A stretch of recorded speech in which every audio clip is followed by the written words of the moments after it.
Hi guys, good afternoon.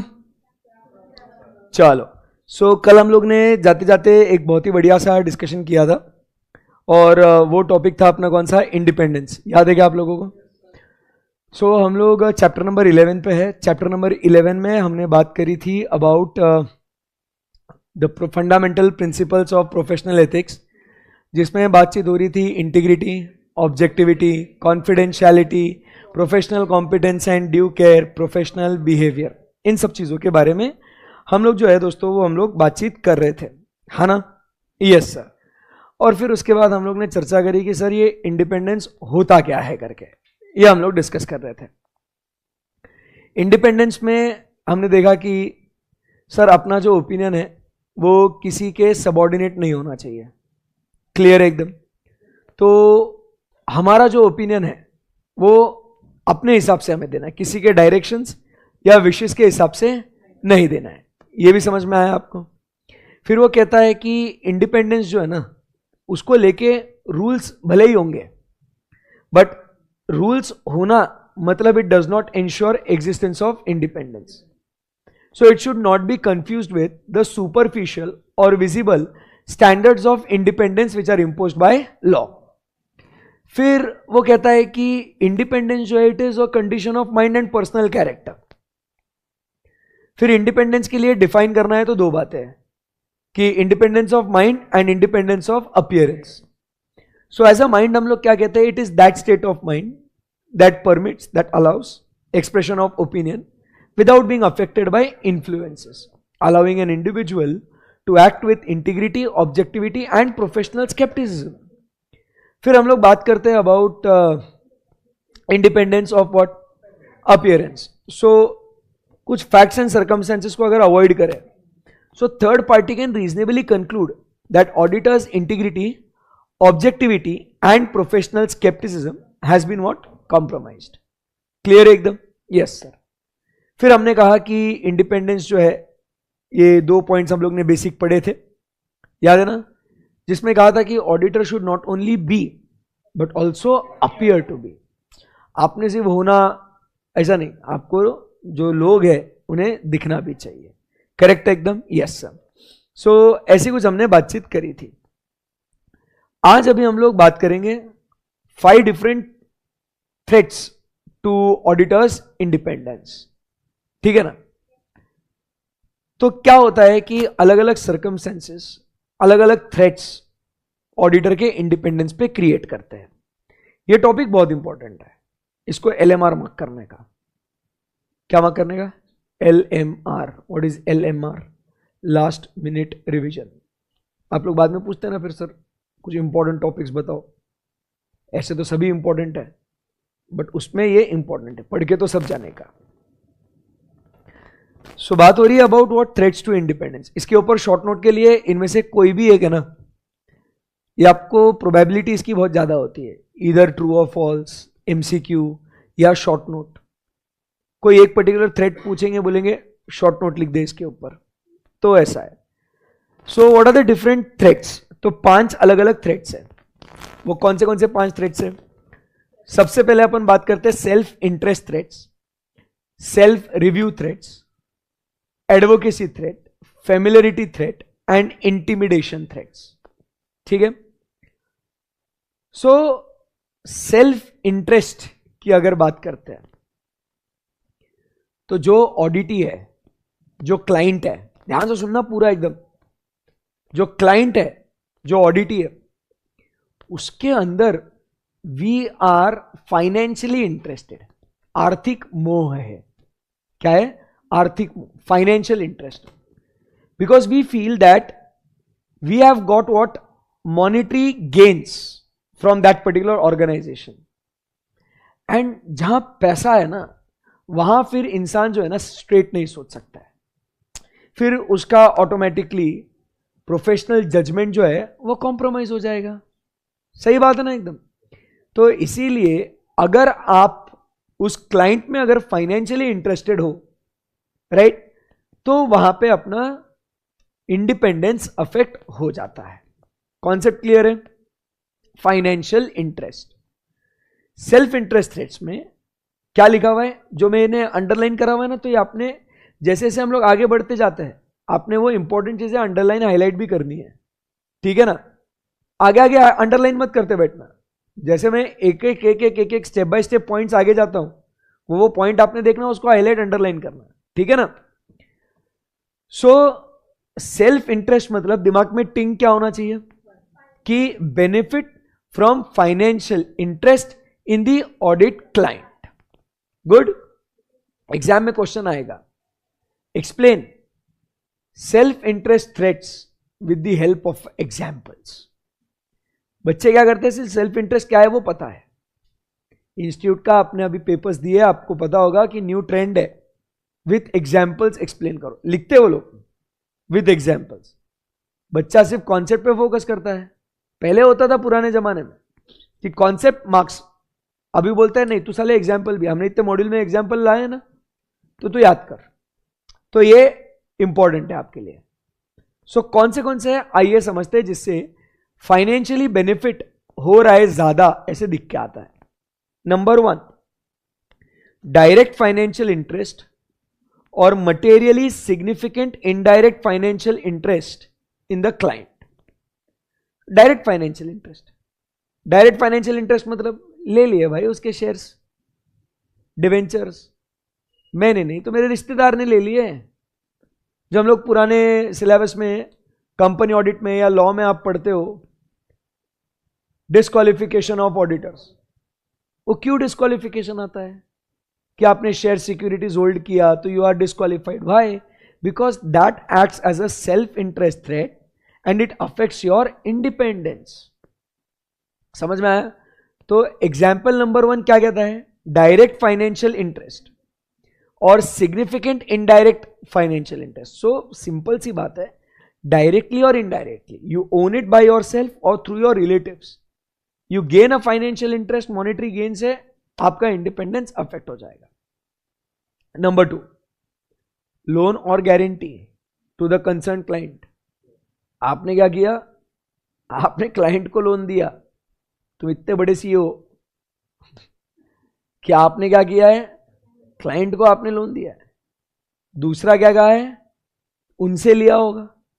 दोनों है, ये ट्रू और फॉल्स में आपको ऐसे उलझाएंगे। लोन टू क्लाइंट, बच्चे को लगता है सीए थोड़ी लोन देगा यार, तो लोन दिया या लोन लिया, दोनों, ठीक है ना। सो दोनों लोन्स यहां पे क्या होंगे मालिक, कवर हो जाएंगे। So if you have given a loan or a guarantee to or from the client, so you are interested financially in that organisation. अब समझो अगर मैंने आपको लोन दिया है, आप मेरे क्लाइंट हो, मैं ऑडिटर हूं, मैंने आपको लोन दिया है, तो मैं तो चाहूंगा कि आपके फाइनेंशियल स्टेटमेंट्स के ऊपर जो रिपोर्ट्स है वो सही सही रहे, क्योंकि अगर इन्वेस्टर कॉन्फिडेंस खत्म हो जाता है तो क्या हो जाएगा, कंपनी लॉसेस में जा सकती है और फिर मेरा रिपेइंग का, तो इसके लिए मैं बोल रहा हूं जान दे भाई, इसका अच्छा अच्छा ही दिखाओ सब। सो इसीलिए अपन क्या बोल रहे हैं यहां पे कि अगर आपने लोन दिया है तो पहला क्या बोला, डायरेक्टली और इनडायरेक्टली आपका फाइनेंशियल इंटरेस्ट है through what, purchasing of what, share securities. दूसरा बोला लोन या गारंटी दिया या लिया। तीसरा पॉइंट क्या कहता है, undue dependence on client fees and hence concerns about engagement. जो क्लाइंट है ना, आप मुझे एग्जाम्पल दे रहा हूं ना, उसको एग्जाम्पल को जो समझाया आपको वो भी लिख के रखना, ठीक है ना, क्योंकि बाद में अपने को सिर्फ एक रीडिंग करना है और खत्म होना चाहिए। Undue dependence on client fees, undue मतलब जरूरत से ज्यादा, वो क्लाइंट ही है ना, वही सब अपना करता धरता है, तुम ही हो बंधु सखा तुम ही हो, सब तुम ही तुम हो। अनड्यू डिपेंडेंस, अगर वो क्लाइंट अगर चला गया ना मेरे से, तो यार मेरा मेजर जो रेवेन्यू है ना वो खत्म हो जाएगा, मेरा सब कुछ उसी से है। तो मैं जो बन पड़े वो करूंगा, बट वो क्लाइंट को नहीं छोड़ूंगा, क्योंकि मेरा जो रोजी रोटी है वो उसी के ऊपर टिकी हुई है वो। तो इसीलिए हम लोग क्या बोलेंगे, भाई ये जो है ना तेरा फाइनेंशियल इंटरेस्ट बहुत ज्यादा है, तो तू यहां पे स्ट्रेट नहीं सोच रहा है, you are not thinking clearly. इसको बोलते हैं अपन क्या, self interest threat. You are unduly dependent upon what, client fees. Therefore you are concerned about not to lose the engagement. ये वाला जो लाइन है ये आपको आता है with combination of intimidation threat, true and false के लिए।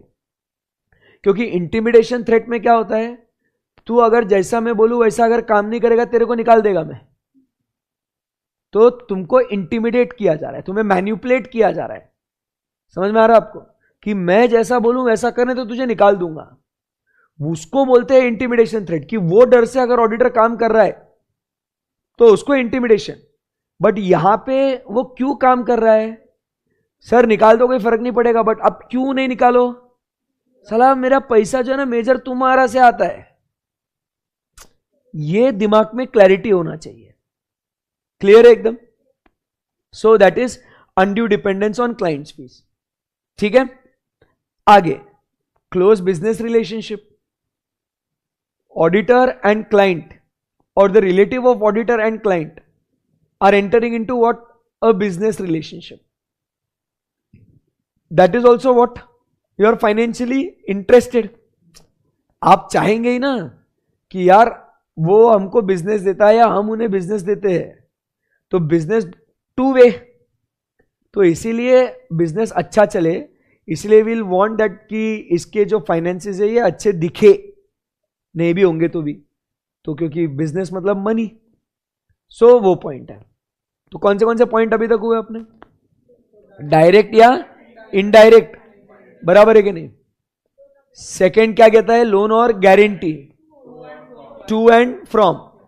तीसरा undue dependence on fees, and number 4 business relationship. Second last point very important, confusion इसमें आगे आगे पॉइंट्स में बहुत सारे हैं, तो ये समझना बहुत जरूरी है। सो नेक्स्ट पॉइंट क्या कहता है यहां पे,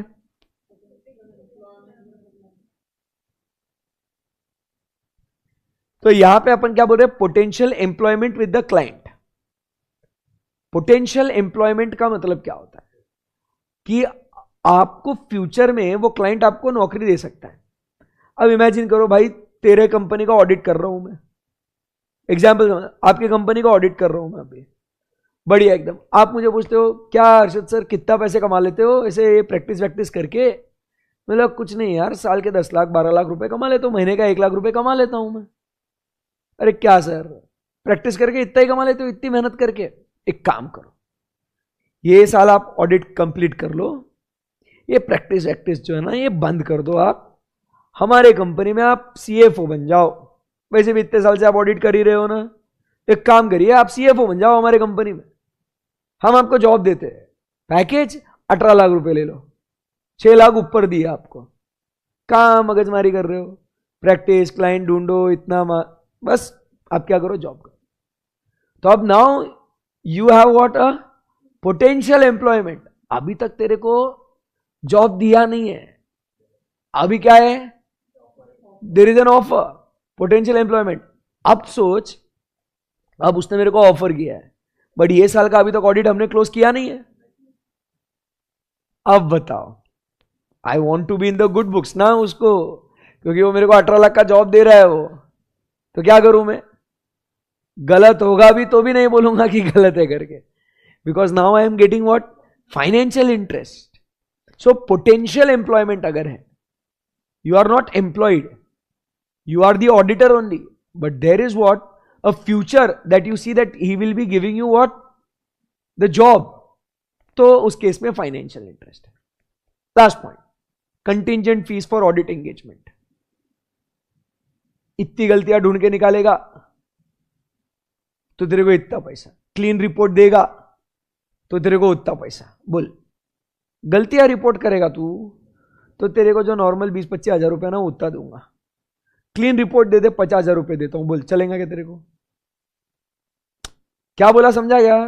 कंटिंजेंसी, ऐसा हुआ तो इतना पैसा, वैसा हुआ तो उतना पैसा, मेरे को चाहिए क्लीन रिपोर्ट, ऑडिटर देने को तैयार है क्या तू, अगर तो ऐसा वो गलतियां हमारी रिपोर्ट करेगा तो तेरे को 25,000, विदाउट गलती आपको डायरेक्ट क्या बोल रहे 50,000, गलती रिपोर्ट करेगा 50% डिस्काउंट।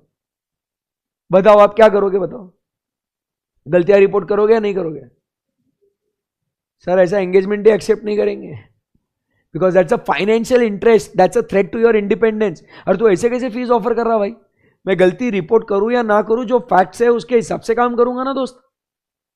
रेम्यूनरेशन डिसाइड कर लो, हम तो हमारा काम अच्छे से करेंगे। फिर ऐसा कंटिजेंसी मत रखो। समझ में आया आपको? सो सिक्स्थ वाला पॉइंट, तो ऐसे एग्जाम्पल्स आपको समझ में आ गए? गो थ्रू करो एक बार।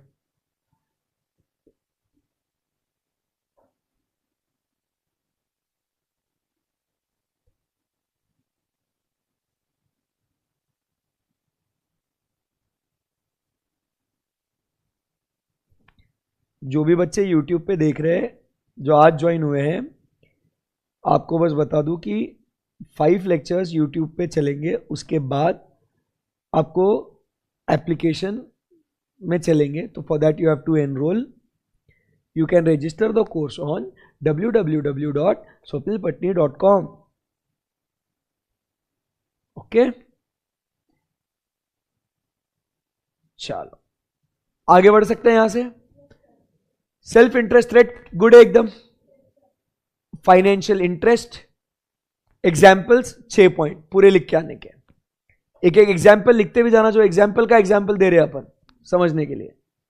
अभी सेल्फ रिव्यू थ्रेट फोकस करने का। अभी सेल्फ रिव्यू मतलब सिंपल भाषा में, आप ही क्वेश्चन पेपर सेट करो, आप ही आंसर्स लिखो, आप ही चेक करो और मेरी ट्रैंकर बन जाओ।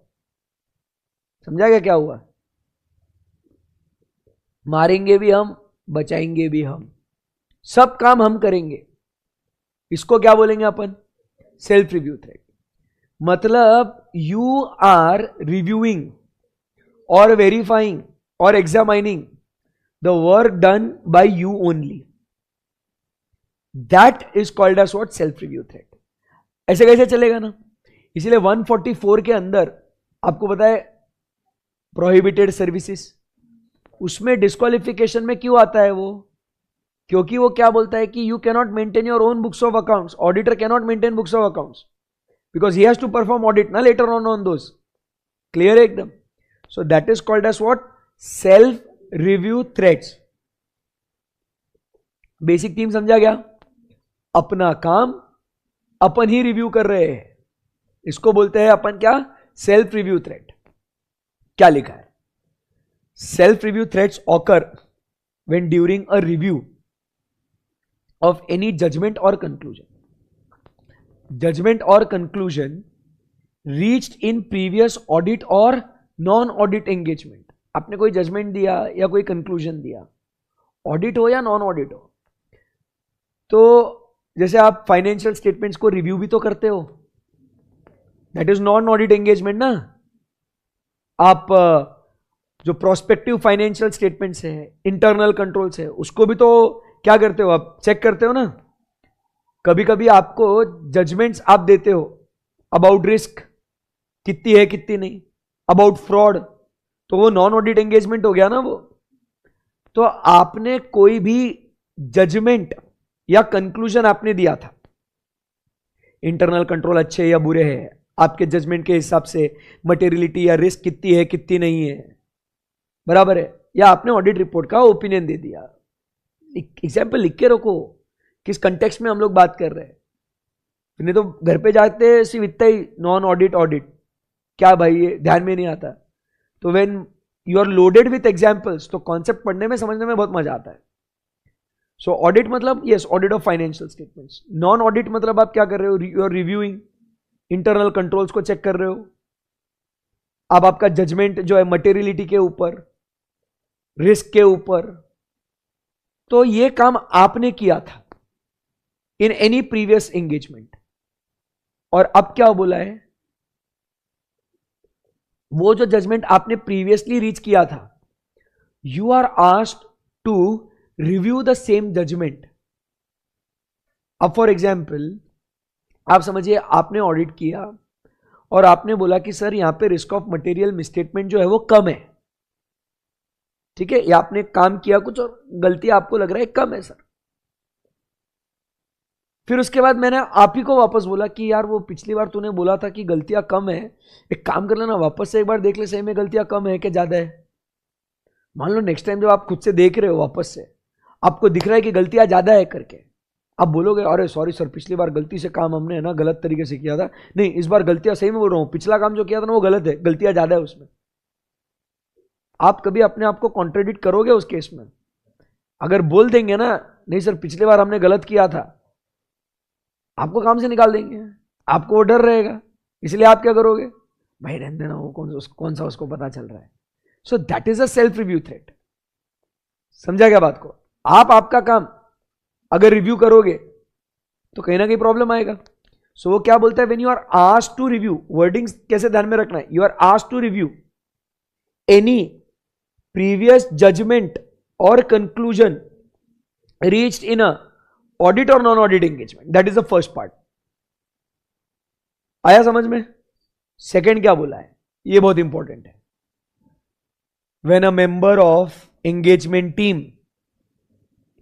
was previously a director or senior employee of a client, ये दूसरा पॉइंट है।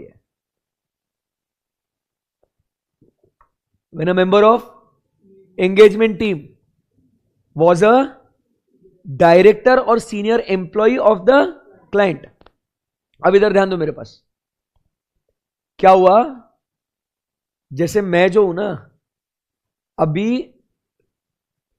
मतलब समझो बात को, ये जो बंदा है ना ये, ठीक है, तो मैं अभी मान लो मैं हूं, मैं ओके, मैं अभी क्या कर रहा हूं, एसपीसी का ऑडिट कर रहा हूं। मैं इस साल में क्या कर रहा हूं, एसपीसी का ऑडिट कर रहा हूं, Harshad Jaju conducting audit of SPC. But एक बात बोलूं क्या आपको, पिछले साल तक है ना मैं उस ऑर्गेनाइजेशन में डायरेक्टर था, मैं सीनियर एम्प्लॉय था मैं एसपीसी में, अब छोड़ दिया है एसपीसी में काम करना, प्रैक्टिस चालू करी है मैंने। स्वप्निल सर ने बोला अभी प्रैक्टिस चालू करिए, तो हर्षद एक काम करना, तो ऑडिट कर लेना हमारा। समझ रहे हैं क्या हो रहा है? मैं क्या कर रहा था पहले एसपीसी में, मैं कौन था, मैं डायरेक्टर था मैं, या मैं क्या कर रहा, I was a senior employee. हाँ अपन काम करते थे वहां, फिर बोला अब आप काम छोड़ देते यार, नहीं करना अभी जॉब, डायरेक्टरशिप छोड़ दिया। अब सोचा अपन ने मस्त अपना क्या करने का, प्रैक्टिस करेंगे अपन। तो स्वप्निल सर ने क्या बोला, तो एक काम कर, क्या कर, तू ही हमारा आके ऑडिट कर ले। अब ऐसे केस में क्या होगा बताओ, मैं अभी ऑडिट करने जा रहा हूं of the financial year in which I was working, तो it is again as good as I am reviewing my own work ना। समझा गया? अभी इसको फाइनेंशियल इंटरेस्ट के साथ कंपेयर करो, आपको पोटेंशियल एम्प्लॉयमेंट मिलने वाला है। समझा? अभी मैं ऑडिटर हूं अभी, बट जॉब ऑफर आया है, उसको क्या बोलेंगे, फाइनेंशियल इंटरेस्ट, मतलब सेल्फ इंटरेस्ट थ्रेट। मैं ऑडिटर अभी हूं, बट मैं पास्ट एम्प्लॉय हूं, तो now I am the auditor, मैं अभी भी ऑडिटर है, इनको ये मेरे को फ्यूचर में जॉब देने वाले हैं, तो ये कौन सा थ्रेट हो गया, सेल्फ इंटरेस्ट। बट अगर मैं इनका पहले एम्प्लॉय रह चुका हूं, तो ये पास्ट और फ्यूचर की कहानी में बच्चा कंफ्यूज होता। समझ में आएगा? पास्ट में अगर है और अभी ऑडिट कर रहा है तो सेल्फ रिव्यू, फ्यूचर में होगा तो सेल्फ इंटरेस्ट। समझ में आया क्या? ऐसा भारी है ये, पास्ट एंड फ्यूचर का खेल है। तो अभी आप क्या करो, उधर ड्राइंग करो, ड्राइंग क्या करो, बीच में है ना एक इंसान बनाओ और उसका पास्ट और उसका फ्यूचर, दो एरोज बनाओ, लेफ्ट और राइट, लिखो पास्ट और फ्यूचर। पास्ट में होगा तो सेल्फ रिव्यू, फ्यूचर में ऑफर मिलेगा तो सेल्फ इंटरेस्ट। कितना मजा आया? क्लैरिटी होना चाहिए ऐसे कॉन्सेप्ट का, तब आप बढ़िया लिख के आ सकते हैं एग्जाम में। चलो guys in the live streaming जिंदा हो ना?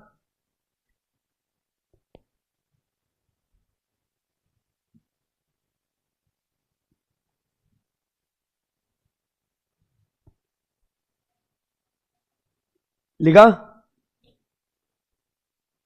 उसके बाद next, non audit services include any professional services by an entity other than audit. Example लिखो, फाइलिंग ऑफ इनकम टैक्स और GST returns,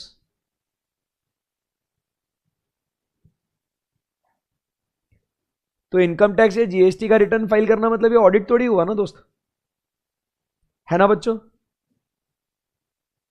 filing of income tax और जीएसटी रिटर्न।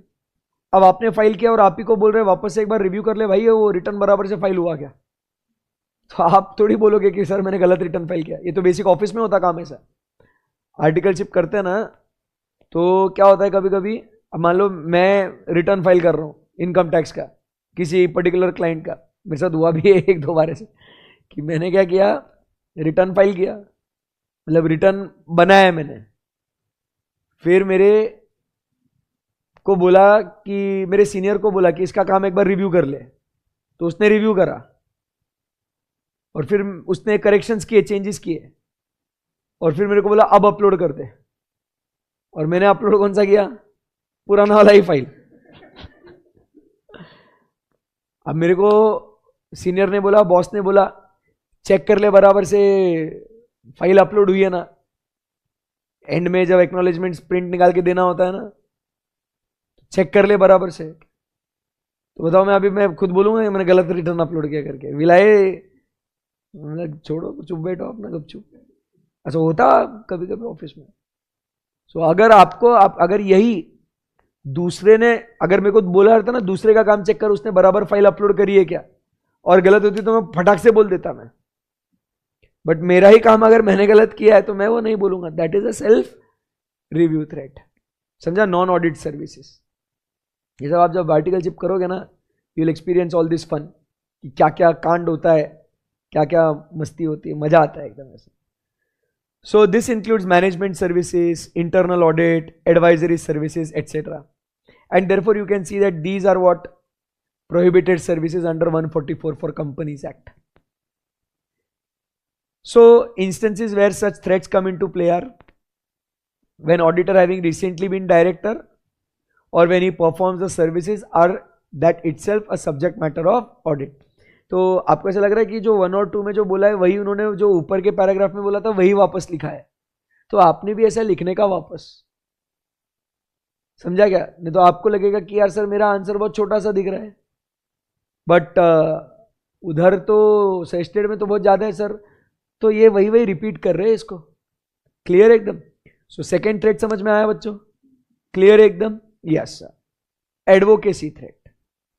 एडवोकेसी थ्रेट मतलब क्या लिखेंगे बच्चों? वकालत करना। एडवोकेसी इज वकालत या तरफदारी करना, साइड लेना, इसको बोलते हैं क्या? Advocacy threat. अब एकदम सिंपल एग्जाम्पल कि if you have you know siblings, भाई बहन, तो आपने देखा होगा आप दोनों कभी लड़ लेते हो, भाई बहन कभी लड़ लेते हैं, वो तूफान लड़ाई होती है, मजा आता है एकदम। फिर दोनों रोते रोते जाते हैं मम्मी या पापा के पास, दोनों चाव चाव चाव चाव चालू है दोनों, मम्मी बोलती है ए चुप। फिर जो बड़ा रहता है ना घर में, तो मम्मी या पापा उसको ही ज्ञान देते, तेरे को अक्कल नहीं, क्या तेरे को समझ में नहीं आता कि तू बड़ा है ना, ऐसे होता ना, वैसे ये वो, ऐसे मस्त है ऐसे। तो आपको और आपका खून खोलता है।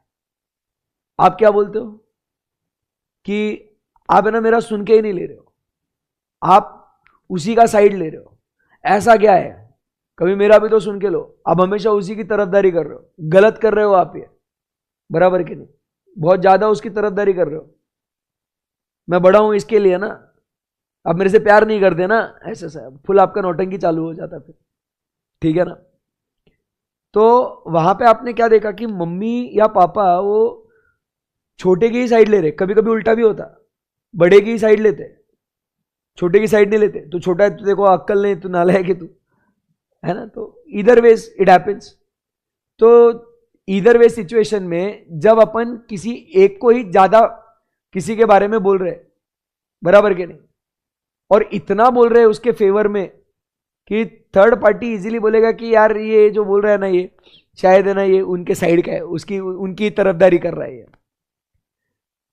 मतलब किसी का व्यू इतना प्रमोट करने का कि लोगों को आपके ऊपर शक आ जाए कि भाई इसका जो ऑब्जेक्टिविटी है वो कॉम्प्रोमाइज हो चुका है, इसका प्रोफेशनल जजमेंट जो है वो कॉम्प्रोमाइज हो चुका है। ये भाई तू बोल रहा है ठीक है, बट इतना बोल रहा है, समझ गया भाई, तू इतना बोल रहा मतलब भाई पक्का दाल में कुछ काला है।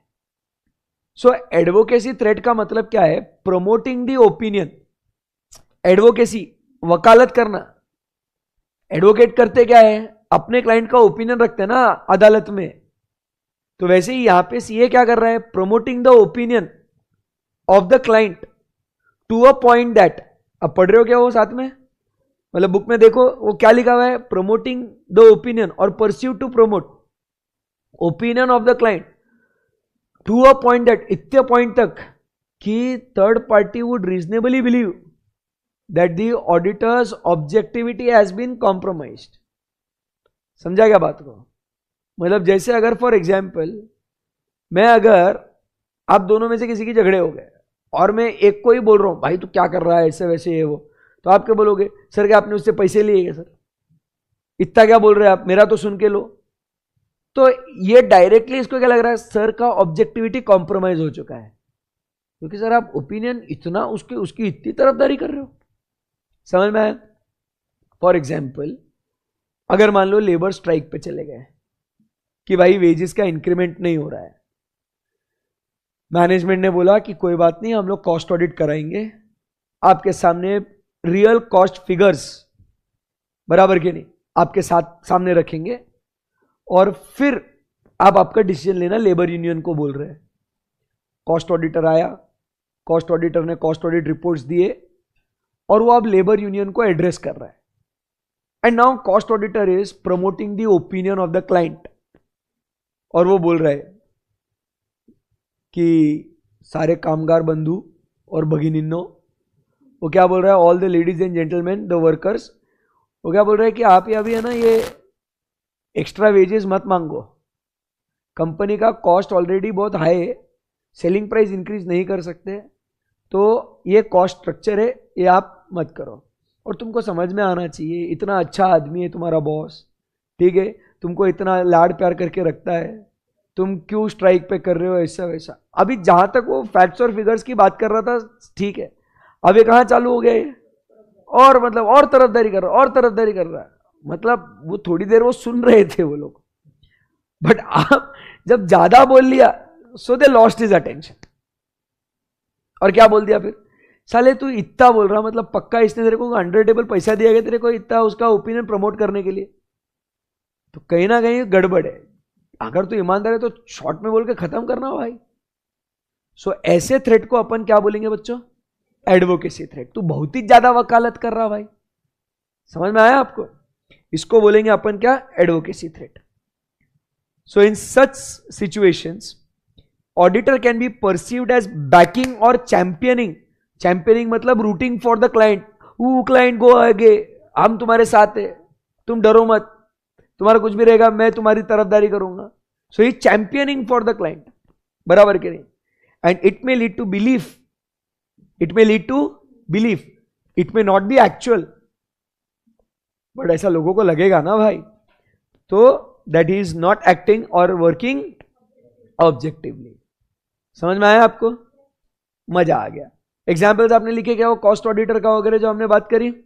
Yes sir. अभी चलते हैं, बात करते हैं फेमिलियरिटी थ्रेट। ये तो अपने घर वाले हैं, ऐसा घर वाले है नहीं बट घर वाले जैसे भी हो सकते हैं। फेमिलियरिटी थ्रेट, फेमिलियरिटी थ्रेट मतलब क्या है? Occur when auditors forms a relationship with the client. Relationship ऐसा वैसा नहीं है, तुम इमोशनल हो जाएंगे। Forms a relationship with the client मतलब क्या है? कि ऐसा दोस्ती यारी बन जाती है, बराबर है। बहुत सी बार क्या होता है ना कि generation after generation we are conducting the audit of that particular organisation. हमारे दादा सीए, हमारे पापा सीए, मैं सीए करने वाला, सर मेरे बच्चे भी सीए करेंगे, ऐसा अगर होगा, खानदानी प्रैक्टिस होती है बहुत लोगों की, ठीक है ना? तो generation on generation they are what practising. मेरा जो सीए खुद है वो मेरा क्या बोलते हैं उसको, he was my junior in my office, तो विपुल करके नाम है उसका। तो उसके पापा सीए, वो सीए, तो ना दे आर व्हाट, काफी पापा का बोलता बड़ा प्रैक्टिस है। Now after he qualified he is simply join their firm, बराबर कि नहीं? तो क्लाइंट्स वही है ना। तो ऐसे केस में होता क्या है कि यार तेरे पापा भी ऑडिट करते थे, तू भी ऑडिट कर रहा है, मतलब वो एक रिलेशनशिप बन जाता है, भले ही ब्लड रिलेशनशिप ना हो, बट क्या हो जाता है, एक ऐसा दोस्ती यारी बन जाती है ना फिर। एंड वो रिलेशनशिप के वजह से they end up becoming what too sympathetic, तरस आता है उनको क्लाइंट पे, अरे यार इसको यार इतना टैक्स क्यों भरा रहे, इसको यार अपना आदमी है, इसको थोड़ा दिखा दे यार, अपन साइन कर देंगे, कोई बात नहीं, चल। समझा क्या बात को, यार इन्होंने फ्रॉड किया है यार, कोई बात नहीं, चल मैं कवर अप करता हूं तेरे लिए भाई, इस बार कर रहा हूं, ध्यान रखना अगली बार नहीं करूंगा। We end up becoming what too sympathetic. यही कोई तीसरे व्यक्ति के लिए आप अग्री करोगे क्या, बताओ? आप रिस्क लोगे क्या इसके लिए? नहीं। आप इनको इतने अच्छे से जानते हो, इस वजह से क्या होता है, आपका एक रिश्ता बन जाता है उनके साथ, और उस वजह से you end up becoming what too sympathetic for the client. बराबर है कि नहीं? तो ऐसे केस में अपन बोलते हैं भाई रहने देना कॉल, तो that becomes a familiarity threat. समझ में आया? इसीलिए तो कंपनीज एक्ट में section number 139 subsection 2 rotation of auditors introduce करा गया ना, क्योंकि सत्यम के केस में क्या हुआ, वो पीडब्ल्यूसी के ऑडिटर्स काफी फेमिलियर हो चुके थे, तो उन्होंने कहा कि छोड़ो यार, करने तो क्या ही फर्क पड़ता है, but then it got out of proportion. वो रामालिंगम राजू वो लेटर लिखता नहीं और उसमें अपने स्कैम को एक्सपोज करता नहीं, तो लोगों को पता ही नहीं चलता जब तक बहुत ज्यादा नहीं हो जाता। तो उसके लेटर में उसने लिखा था कि it was like riding a tiger, sitting on the back of a tiger and riding it. वो ज्यादा देर उसको दौड़ा भी नहीं सकता, और अगर उतरा तो टाइगर उसको कच्चा चबा जाएगा उसको। तो इट वॉज दैट सिचुएशन। वो बोलता है अब तो मेरे को हार माननी पड़ रही है, क्योंकि इतना ज्यादा मैग्नीट्यूड का उसने स्कैम कर लिया। And auditors supported because they were becoming what too sympathetic towards him. ठीक है ना? सो उसको बोलते हैं क्या, फेमिलियरिटी थ्रेट। क्लियर है एकदम? तो ऐसे केस में close relative of audit team working in a senior position of the client company, क्या बोला यहां पे, close relative of the audit team being working in a senior position of the client company. मैं audit कर रहा हूं, बराबर है कि नहीं, और जिस कंपनी को ऑडिट कर रहा हूं उसमें मेरे पापा या मम्मी या भैया या दीदी कोई ना कोई काम कर रहा है, तो यार मेरे भैया की कंपनी है, मेरे दीदी की कंपनी है, तो फिर अपन वापस क्या हो जाएंगे, सिंपैथेटिक हो जाएंगे। क्लियर है एकदम? ये आपको ऐसा एग्जाम में केस स्टडी में ये क्वेश्चन आता है कि आपको बोलेंगे कि XYZ and associates chartered accountant is conducting the audit of PQR Limited. In the engagement team for that particular client, the क्या बोलते हैं, X नहीं Y और X, कोई भी मतलब कोई भी अल्फाबेट ले लो यार, is a member of engagement team being a relative of the director of that particular company.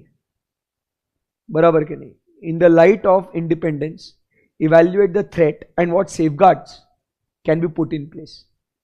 तो आपको पता होना चाहिए कि एंगेजमेंट टीम मेंबर में जो आर्टिकल है वो कौन है, रिलेटिव है ऑफ द डायरेक्टर और employ of that particular company. तो here there is a familiarity threat. समझ में आया आपको? और उसको दूर करने के लिए आपने क्या करना चाहिए, वो पर्टिकुलर आर्टिकल को आपने नहीं भेजना चाहिए, किसी और को भेजना चाहिए। समझा क्या? एक टेस्ट और अंडरस्टैंडिंग का ऐसा ही एक कुछ अच्छा क्वेश्चन है। थोड़ा ये देखो जो मैं आपको बता रहा हूं ना, ये आप थोड़ा ये अंडरस्टैंडिंग डेवलप करो तो यू विल एंजॉय दिस। ठीक है? अभी इसी में एक ऐसा है ना, टेस्ट और अंडरस्टैंडिंग में और एक ऐसा बढ़िया क्वेश्चन ही है थ्रेड्स को लेके।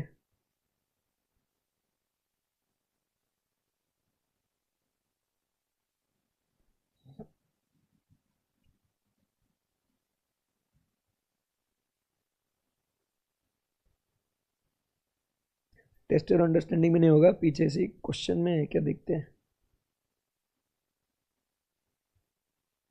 अच्छा क्वेश्चन था वो।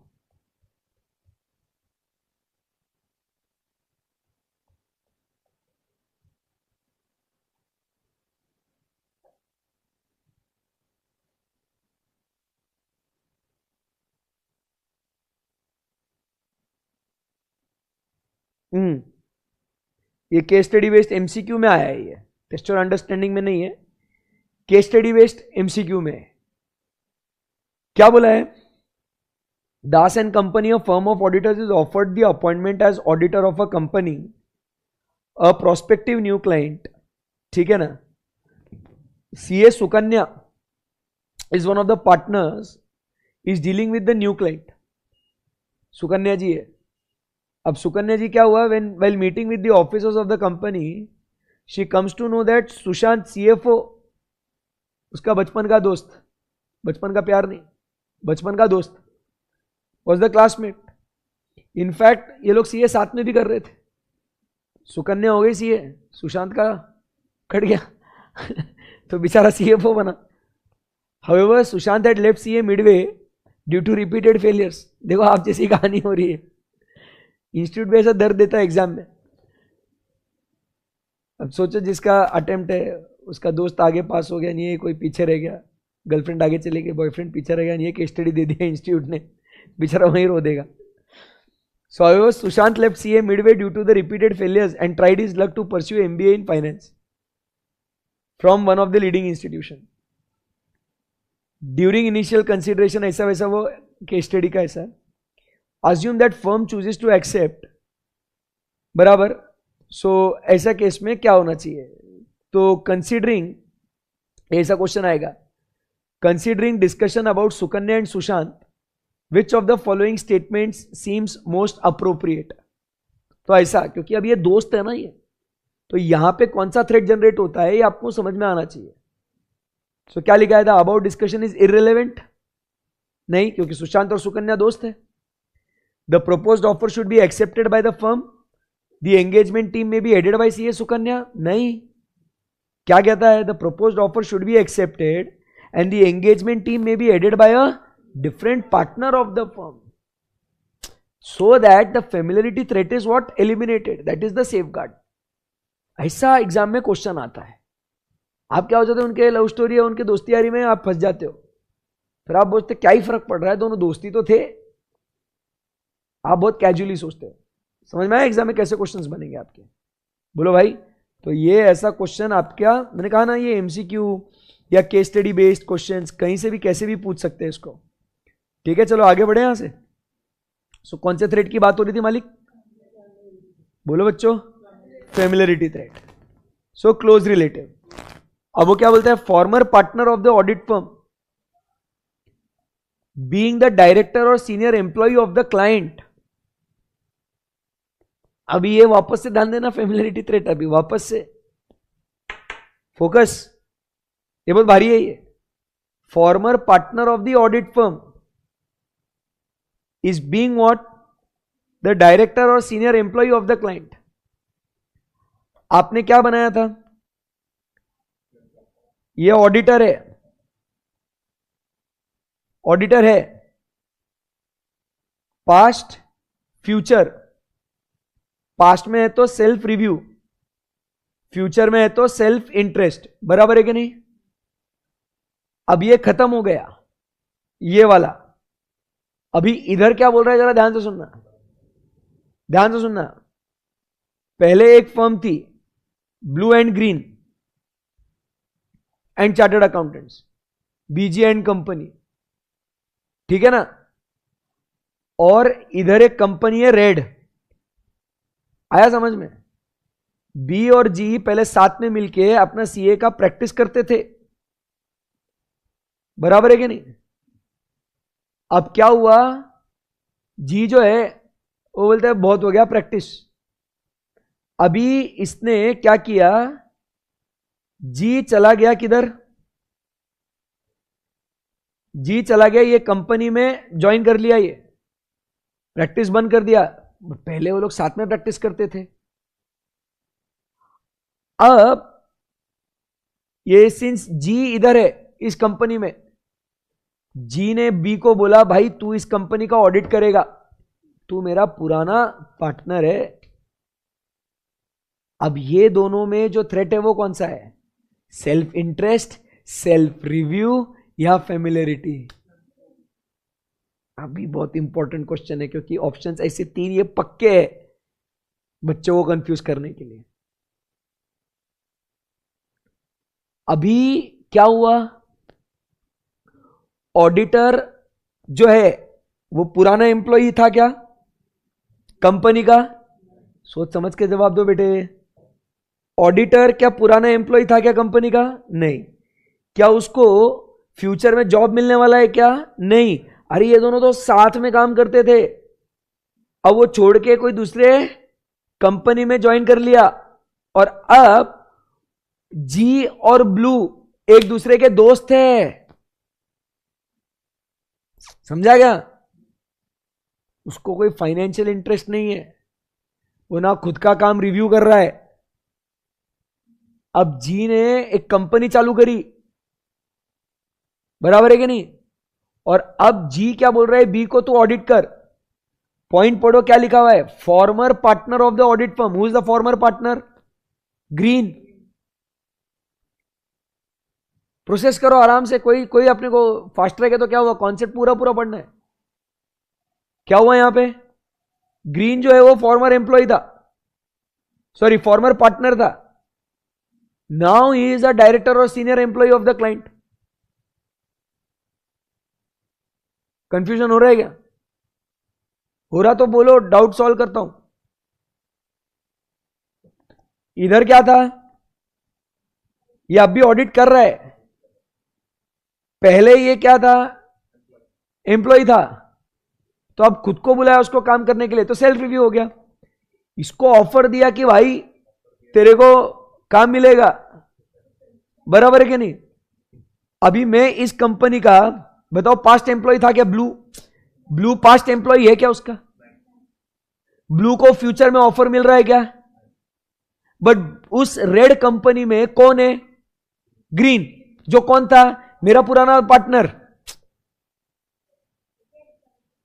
तो मेरे को यहां पे, इधर आप समझिए, इस ब्लू को, ब्लू ना पहले कोई एम्प्लॉय था, ब्लू को ना फ्यूचर में जॉब मिल रहा है, हो क्या रहा है, ग्रीन जो है उस कंपनी में बैठा है, जो मेरा पुराना पार्टनर था बे, तो मैं जानता हूं उसको, तो जानता हूं मतलब कौन सा थ्रेट हो गया भाई, फैमिलियरिटी। समझा क्या? अब क्लियर है ये कॉन्सेप्ट भाई? वैल्यू एडिशन हो रहा क्या भाई? ये पता था क्या आपको पहले?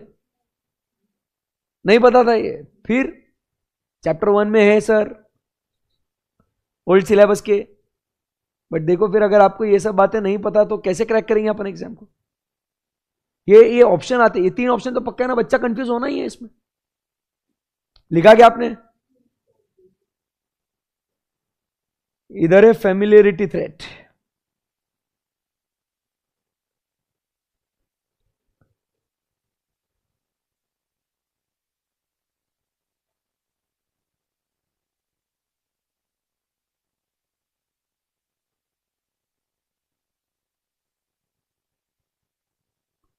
करा नोट? क्लोज रिलेटिव है या पुराना पार्टनर है? उसके बाद थर्ड पॉइंट क्या कहता है, long association between specific auditors and specific client. काफी पुराने ऑडिटर हैं हम तुम्हारे, ठीक है ना, तो क्या कहेंगे उसको, familiarity threat, long association. Last point क्या कहता है फिर, एक्सेप्टेंस ऑफ सिग्निफिकेंट गिफ्ट्स और हॉस्पिटैलिटी। कल बात करी थी ना हमने, लक्ष्मदीप भेज रहा था वो, बराबर कि नहीं सर? ऑडिट हो जाएगा ना, ऑडिट हो जाएगा ना, उसके बाद लक्ष्मदीप जाना आप घूमने के लिए, तो उसने ऑडिट खत्म होने के बाद ऑफर पैकेज नहीं दिया है उसने।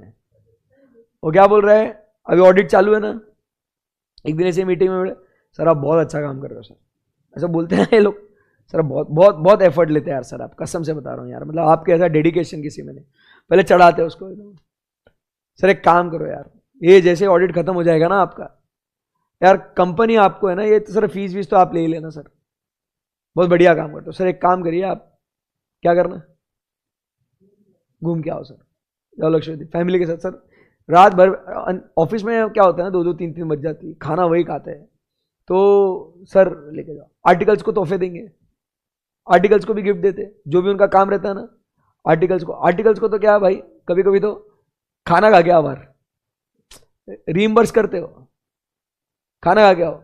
मैं खुद है ना, कितने सारे तो उस जमाने में अगर ऐसा फूड ब्लॉगर बन जाता ना मैं, आज ये नहीं करता होता मैं। सोचो तुम कितना बड़ा स्कोप है। क्लाइंट के पैसे से तुम अलग अलग रेस्टोरेंट में जाओ, ब्लॉगिंग करो, अलग वहां से पैसा मिलेगा, यहाँ से अलग पैसा मिलेगा। अलग अलग रेस्टोरेंट ट्राई करने का, छोटे से छोटा, बड़ा से बड़ा। क्लाइंट बोल रहा तुम पैसे की टेंशन मत लो तुम। अब अपन क्या है, वो इतना खिलाते पिलाते अपन हो जाता, एक तो नींद आती फिर दोपहर के टाइम पे, या रात में भी खिलाते तो काम करने का मन नहीं करता। तो उनका टैक्टिक रहता है वो, they are very smart, so they will try to fool you कि आपको वो चेक ना करो। आप भले बॉस की गालियां खाओगे, बट वो क्लाइंट के प्रति आप बोलोगे नहीं नहीं नहीं सर, क्लाइंट बहुत अच्छा है, ऐसा गलत काम कर ही नहीं सकता सर, खाना खिलाता है सर। जो थाली में खाना खाते सर, उसमें हम लोग थोड़ी ना ऐसे छेद करेंगे। तो ऐसा, तो when you accept that significant gifts और you become very sympathetic towards the client. देखो फेमिलियरिटी मतलब सिर्फ जानना ये जरूरी नहीं है, रिलेशनशिप होना जरूरी नहीं है। You become what, sympathetic. And how you develop that sympathy?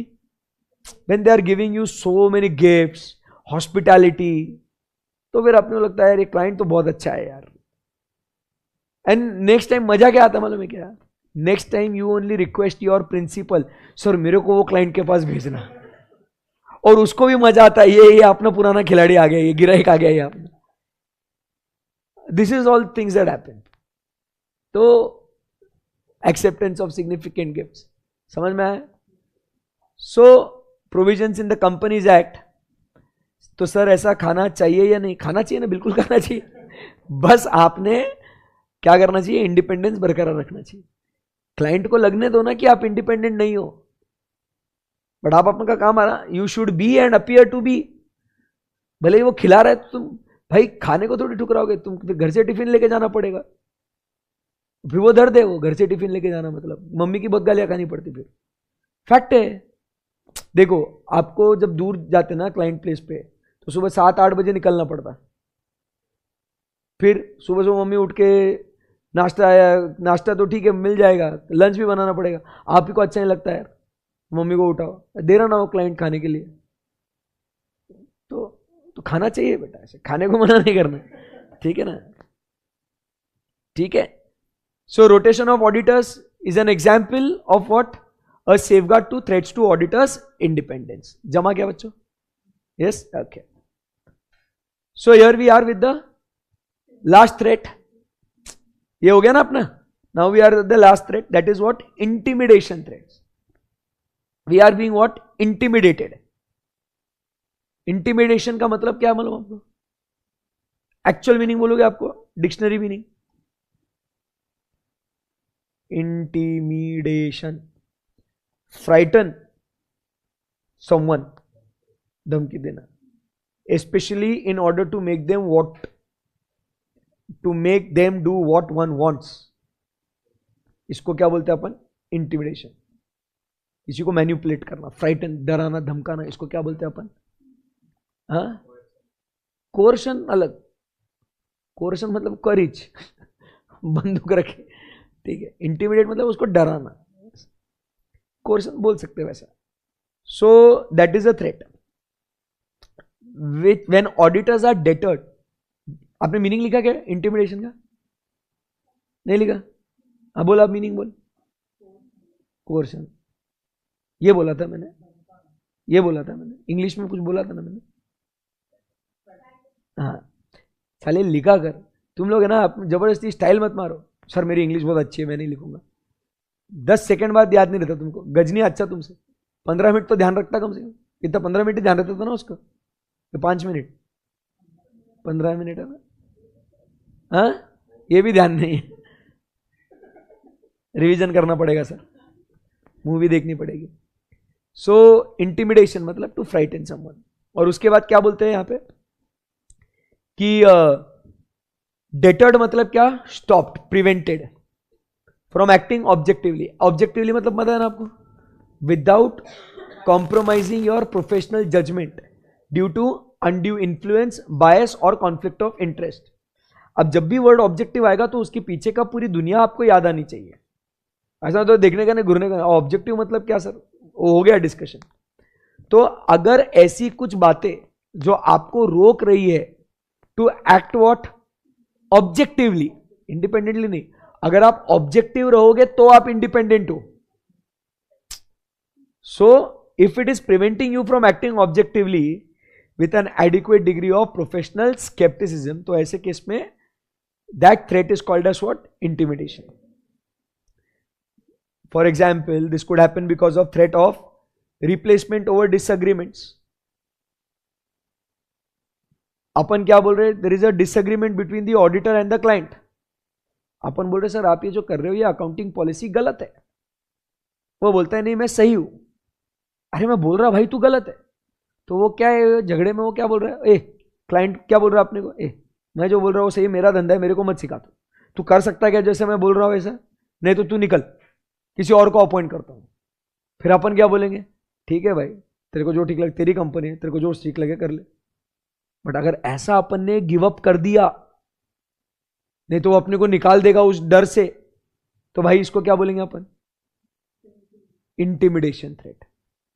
अब आप समझिए, क्लाइंट आपको मैन्युपुलेट नहीं कर रहा है या फ्राइटन नहीं कर रहा है, बट आप खुद डरे हुए हो क्योंकि आपको इससे मेजर पैसा आ रहा है. तो वो सेल्फ इंटरेस्ट होएगा. समझ रहे हैं? ये मैंने आपको तभी बोला था ये. तो सेल्फ इंटरेस्ट में client is not frightening you, but you yourself are frightened because ये जो है ना क्या है, मेजर पैसा आपको दे रहा है ये. तो इसके लिए इसको क्या बोलेंगे अपन? Self interest threat. But if client का डिसएग्रीमेंट होके वो बोलता है कि there will be threat of what? Replacement, तो उसको क्या बोलेंगे अपन? Intimidation threat.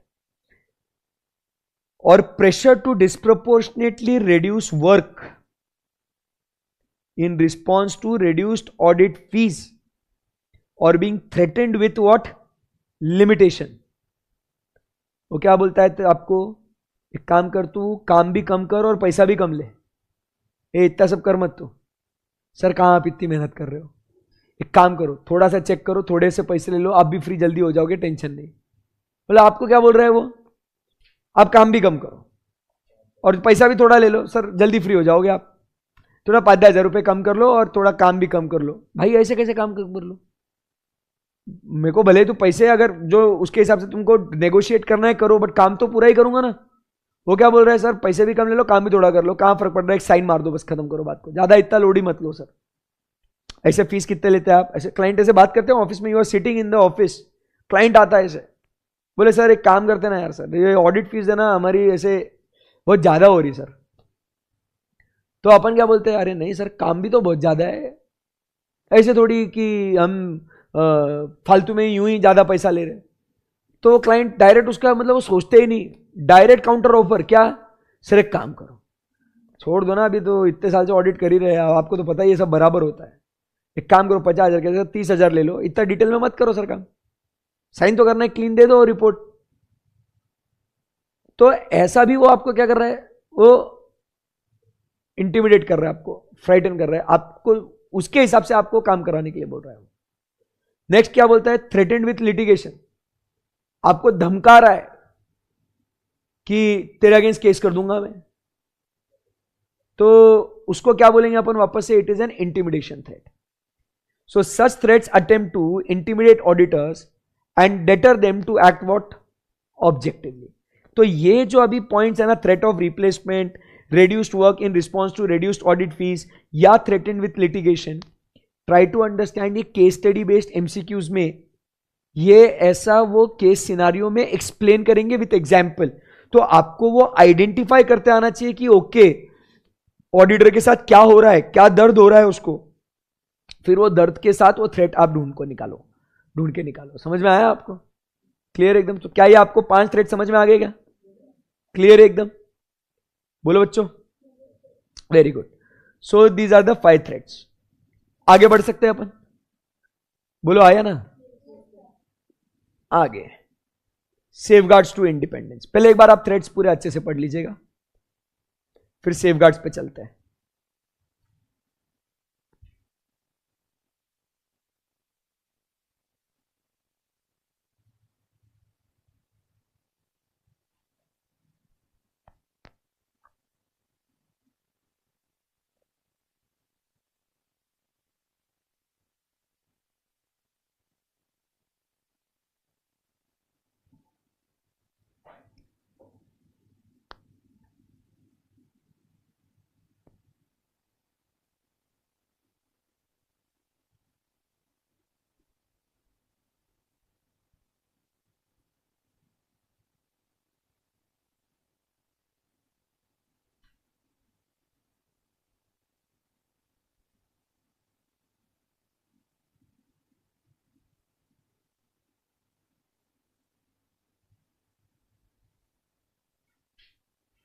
Done guys? तो अगर एग्जाम में शॉर्ट नोट के लिए अगर आया क्वेश्चन तो क्या आप लोग अभी ये लिख सकते हैं इसको अच्छे इंग्लिश में? हाँ जी, यस, फटाफट अभी इसको नोट करो, सेफगार्ड्स टू इंडिपेंडेंस, फिर अपन इसको स्टडी करते हैं।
डन?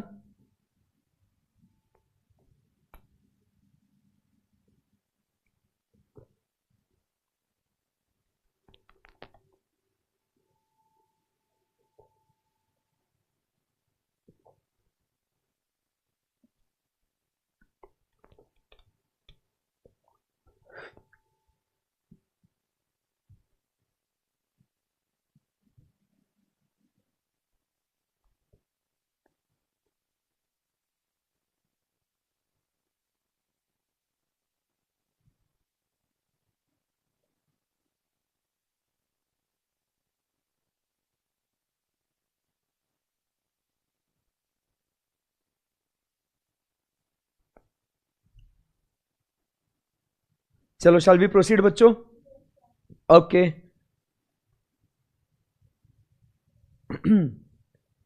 सो अब यहां से हम लोग आगे बढ़ते हैं, और अब यहां पे क्या कहता है कि अगर आपको दिखता है कि there are what threats to auditors independence, दिख रहा है ना आपको threats to auditors independence? So obviously if you notice that there are some threats to independence, तो ऐसा नहीं है कि directly you cannot accept the audit और you cannot do the audit. तो वो कहता है कि आप क्या करो, you put in place what some safeguards. Safeguards लगाओगे तो क्या हो जाएगा, कुछ थ्रेड्स को आप एलिमिनेट कर पाओगे and then you can independently do the audit. समझा गया बात को? तो इसीलिए यहां पे हम लोग क्या बोल रहे हैं यहां पे कि सबसे पहले एकदम सिंपल चार्ट है, ध्यान में रखो कि auditor should be what, be and appear to be independent. ये हमने ऑलरेडी पढ़ा था। मतलब अपन ने सिर्फ होना नहीं, अपन ने दिखना भी चाहिए कि हम इंडिपेंडेंट है करके। सो इसीलिए सबसे पहले हमने क्या करना चाहिए, इंडिपेंडेंस रहने के लिए we should evaluate whether threats to independence exist और नॉट। क्या करना चाहिए अपन ने, we should evaluate whether threats to independence exist और नॉट। अब एकदम सिंपल करते हैं बात को, दो बातें होगी, एक तो थ्रेट्स होंगे या तो थ्रेट्स नहीं होंगे। समझा गया बात को? अगर थ्रेट्स नहीं है तो काम ही खत्म हो गया, बात आप एक्सेप्ट कर सकते हो, इसमें कोई दिक्कत नहीं है। बट अगर थ्रेट्स है तो दो बातें, एक तो वो काम ही मत लो। बट अगर आपको ऐसा लगता है कि नहीं सर हमने काम करना चाहिए, तो क्या करेंगे हम लोग, we should put in place what adequate safeguards. शुरुआत से शुरुआत करते हैं। हम लोग क्या बोल रहे हैं यहां पे? Auditor should be and appear to be independent. Clear एकदम? सो इसके लिए ही शुड फर्स्ट इवैल्यूएट कि भाई क्या कोई थ्रेट्स है क्या? Self interest, self review, advocacy, intimidation, familiarity, कोई भी थ्रेट है क्या? उसने क्या करना चाहिए? चेक करना चाहिए। दो बातें होगी, है या नहीं है। अगर नहीं है तो एक्सेप्ट कर ले भाई, कोई दिक्कत नहीं है। बट अगर थ्रेट है तो दूर रहे, एक्सेप्ट मत कर। बट अगर फिर भी आपको एक्सेप्ट करना है तो when you can accept, try to put in place what some safeguards. अब सेफगार्ड्स रहेंगे तो दो बातें होगी, एक तो आप वो थ्रेट्स को एलिमिनेट कर पाओगे या तो एलिमिनेट नहीं कर पाओगे। सेफगार्ड लगाया, अब थ्रेट को एलिमिनेट करोगे या तो नहीं करोगे।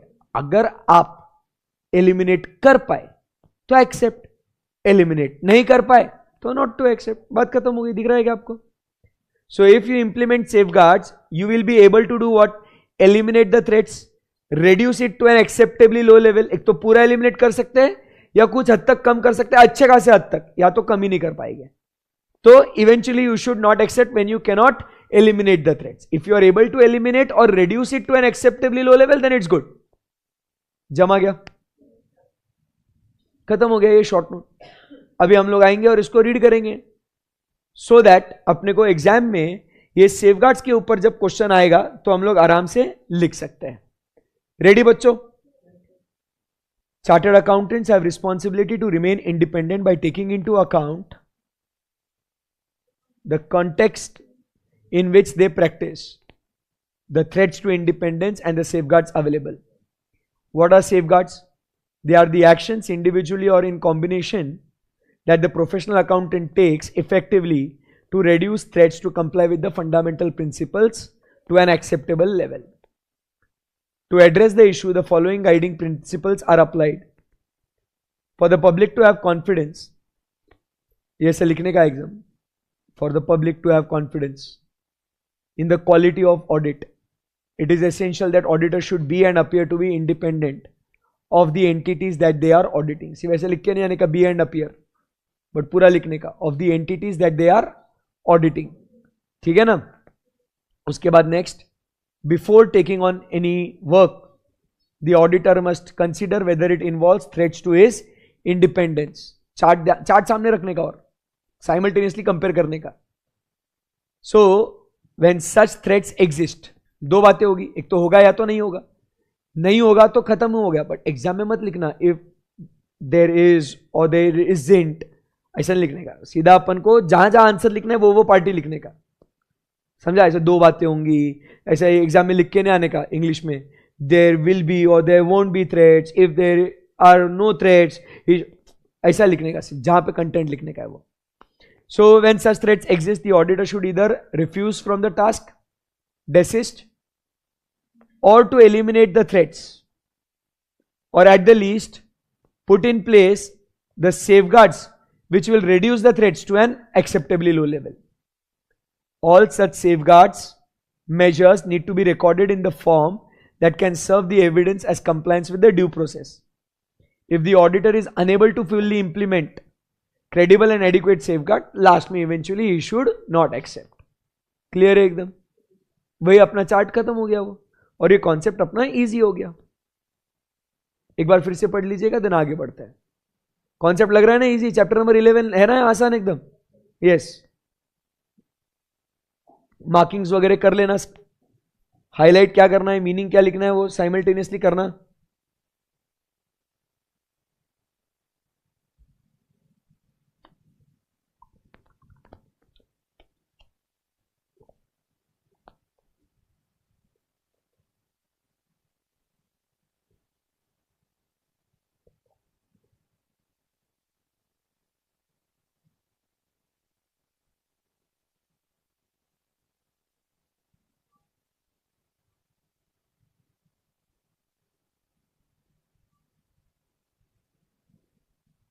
ओवर?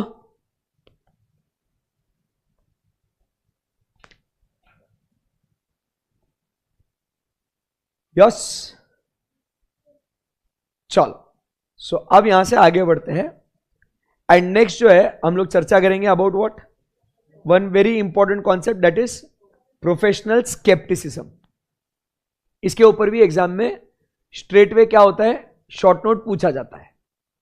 तो are you guys ready? Yes sir. So what is professional scepticism? So बेटा प्रोफेशनल स्केप्टिसिज्म एकदम simple is you always have to be alert. क्या है अपने को प्रोफेशनल स्केप्टिसिज्म मतलब? Always be alert. मतलब आपको बताऊं मैं कि you know this, what is this? Logo of ICI. इसमें वो जो ईगल या गरुड़ जो आपको दिख रहा है ना, ये लोगो में क्यों बनाया मालूम आपको? लोगो में क्यों है ये? क्योंकि इसके दो बातें, दो फीचर्स हैं। एक, गरुड़ जो है ना, ये ईगल सबसे ऊंचाइयों पे उड़ता है। This is what our institute expects from the work of chartered accountants, कि जो काम आपने करना चाहिए it should be of the highest quality. समझ में आया? Point one. Then number two, बहुत डेंजर है ये जो है सोता भी जो है ना आगे खुली रख के, कसला भारी। सर हमको भी सिखाओ ये क्लास में ऐसे सोने का आंखें खुली रख के। सो ये क्या बोल रहा है ये सोता भी तो कैसे आगे, एकदम vigil alert. So this is what our institute stands for रे। समझा क्या बात को? So this is what is expected of us, that we have to maintain what, professional scepticism. Clear एकदम? Yes sir. सो क्या होता है, professional scepticism refers to the attitude that includes a questioning mind. पूरा पहले स्टेटमेंट समझना अच्छे से, कॉन्सेप्ट पे फोकस करेंगे। It is an attitude that refers to questioning mind being alert to the conditions which may indicate possible misstatements due to fraud or error and critical assessment of the audit evidence. क्या है जरा focus करते हैं। देखो आपको हमेशा alert रहना है। अलर्ट मतलब चौकन्ना रहना है, एकदम आपके इंडिकेटर हमेशा से खड़े रहने चाहिए ऐसे अलर्ट। कहीं से भी कुछ भी सिग्नल मिला, कहीं भी संकेत मिले कुछ गलत हो रहा है, लगेज क्या करना है, क्वेश्चन उठाने का। अगर आप अलर्ट रहोगे तो आप क्वेश्चन पूछ सकते। आप क्लास में इन्वॉल्व हो तो ये आप डाउट पूछ सकते हैं ना। वैसे ही आप जब क्लाइंट प्लेस पे हमेशा अलर्ट रहोगे कि क्या काम काज हो रहा है, कैसे हो रहा है, क्या एविडेंसेस मिले। अगर आपको कुछ कहीं कोई गड़बड़ नजर आ रही है तो तुरंत आप क्या करोगे, फिर आप सवाल उठाओगे ना फिर तो। सो व्हाट इज प्रोफेशनल स्केप्टिसिज्म? कि you have to be alert in regards to which condition that indicate possible misstatement। कहीं पे भी आपको ऐसे संकेत मिलते हैं कि भाई यहां कुछ तो गड़बड़ है, तो तुरंत आप क्या करोगे, मैनेजमेंट से सवाल करोगे। That is the attitude of questioning mind. Alert रहो क्या चीज को लेके, कि भाई यहां पे है ना कभी ना कुछ ना कुछ तो गड़बड़ हो सकती है। तो अगर जैसे ही आपको इंडिकेशन मिला कि कुछ गड़बड़ है, you put question to the client. समझा क्या बात को? दूसरा पॉइंट क्या कहता है, you also do what, a critical assessment of audit evidence. Evidence दिया ना तो एकदम अलर्ट रह के ध्यान से कि बाबा क्या है, ये ओरिजिनल है, डुप्लीकेट है, इनवॉइस कौन से पीरियड का है, टेम्पर्ड है क्या, ये पूरा आपने अलर्ट रहना है एविडेंस को इवेल्युएट करते समय। ऐसा ऊपर से ओवरलुक नहीं करने का, जनरली नहीं देखने का, हाँ एविडेंस है, हाँ ठीक है। क्रिटिकली एग्जामाइन करना। क्रिटिकली एग्जामाइन कब कर सकते हो, जब आप अलर्ट रहोगे तब। केयरफुली एग्जामाइन करना है। सो प्रोफेशनल स्केप्टिसिज्म दो चीजों के लिए काम में आता है। बताओ कौन से दो चीजों के लिए काम में आया? बोलो बच्चों, प्रोफेशनल स्केप्टिसिज्म किसके लिए काम में आया? एक, अलर्ट रहना है अपने को, बराबर के नहीं। सो अलर्ट रहेंगे दो चीजों के लिए। अरे अलर्ट रहना मतलब वो तो प्रोफेशनल स्केप्टिसिज्म में अलर्ट रहना है। येड़े क्या तुम लोग?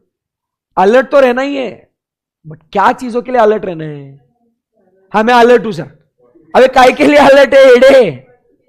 दो चीजों के लिए, एक कि यहां कुछ गलत हो सकता है, और दूसरा एविडेंस को इवैल्यूएट करने के लिए। अलर्ट है सर, मैं अलर्ट हूं, एकदम अलर्ट हूं। अरे क्यों अलर्ट है भाई, क्यों अलर्ट है तू बेटा? हाँ, क्यों अलर्ट है तू?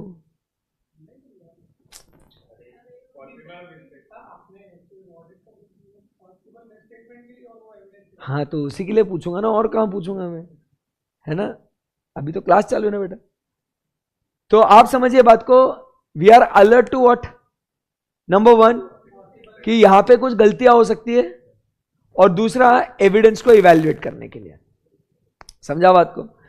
एग्जाम में एमसीक्यू में क्या है, ऐसा कुछ भी पूछते हैं, being alert to evaluating only possible misstatements, only वो इसके लिए अलर्ट रहना है क्या? नहीं। तो फिर वो ट्रू एंड फॉल्स में ऐसा क्या करते हैं, वो सिर्फ एक ही पार्ट देते हैं उसको, और फिर बोलते हैं बोल, अब बोल। तो आपको ध्यान में रखना है कि ऑडिट एविडेंस को क्रिटिकली असेस करने के लिए भी हम लोग क्या करते हैं, अलर्ट रहते हैं। और जब अगर अपने को कहीं मिसमैच दिखा, कहीं कुछ गड़बड़ दिखी, तो फिर हम लोग क्या करेंगे, हम लोग क्वेश्चन उठाएंगे। समझ में आया आपको? ये जो रवैया है आपका, बराबर है, वो आपने अलर्ट रहना है फॉर एवर, हमेशा के लिए। मतलब वो क्या बोलता है, जब आप ऑडिट प्लान भी कर रहे हो, आप ऑडिट परफॉर्म भी कर रहे हो, आपने क्या करना है, आपने अलर्ट रहना है। समझा गया? आपने क्या करना है, अलर्ट रहना है। तो you have to remain alert for ever. ऐसा कभी कभी एग्जाम में क्वेश्चन भी आएगा, auditor should be alert only while planning the audit. तो he should remain for ever, planning, performing, reporting, he has to maintain what? Professional scepticism. ठीक है? The auditors attitude of questioning mind is of challenging the things in the light of available evidences. जो जानकारी मेरे पास available है उसको मद्देनजर रखते हुए, मेरे को लग रहा है ये गलत है, मैं सीधा सवाल उठाएगा, मेरे को कोई टेंशन नहीं है, मैं बेझिझक I can ask what questions.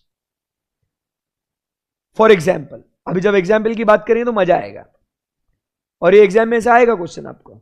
वो क्या पूछेंगे आपको, explain professional scepticism with the help of example. Introduction लिखने का भी example. Number one, audit evidence contradicts other evidence obtained. क्या बोला? Audit evidence contradicts other evidence obtained. For example, मैं गया, कैश चेक किया 31 मार्च को, मेरे को दिखा 1 लाख रुपए का कैश पड़ा हुआ है, कैश इन हैंड, बराबर है। तो हमने चेक कर लिया 1 लाख का कैश, ओके। फिर हमने मैनेजमेंट को बोला था कि सर आप भी ना लिख के देना 31 मार्च को कितना कैश है। मैं नहीं बोलेगा 1 लाख है, तुम काउंट करो, तुम चेक करके दो। वो बोलते 80,000 rupees. Written representation, you know written representation, ऐसे 580। अभी तो ये बातें भी कर सकता हूं आपसे। रिटर्न रिप्रेजेंटेशन में उन्होंने लिख के दिया कि कैश कितना है, 80,000। अब ये क्या हो गया भाई, मैंने खुद ने चेक किया 1 लाख था, आप बोल रहे हो 80,000, मतलब कुछ तो गड़बड़ है यार। अब now it indicates what? A possible misstatement. क्या करोगे, चुप बैठोगे, है ना? ठीक है, क्या करोगे, क्वेश्चन करेंगे। That is the attitude of questioning. तो क्वेश्चन वाला काम कब एक्टिवेट होता है, जब आप अलर्ट रहोगे। और अलर्ट क्या हुआ आपने कि यार इधर एक एविडेंस ऐसा था, इधर है, हाँ कुछ तो गड़बड़ है। So you become very skeptical. कभी सुना ये word skeptical, being skeptical? So this is how you are being skeptic, कि कहीं कुछ गड़बड़, तो स्केप्टिकल पर्सन क्या करते हैं, तुरंत क्वेश्चन पूछते हैं। So you are being sceptical कि when two evidences contradict with one another. आपने एक्सटर्नल कंफर्मेशंस मंगवाए, बराबर है कि नहीं, और आपने बैलेंसेस को चेक किया खुद से, उसमें भी अगर वापस से what is requested versus what is provided, if there is an exception, तो again you ask the questions why there is a difference. समझ में आया आपको? सो ऐसे केस में अपन को अलर्ट रहने का है। एग्जाम्पल लिखा क्या आपने, इसे लिखते जाओ examples. You have to be attentive, alert while studying the concept of being alert.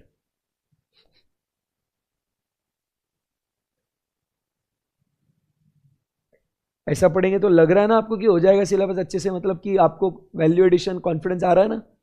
हाँ, ये जरूरी है ये।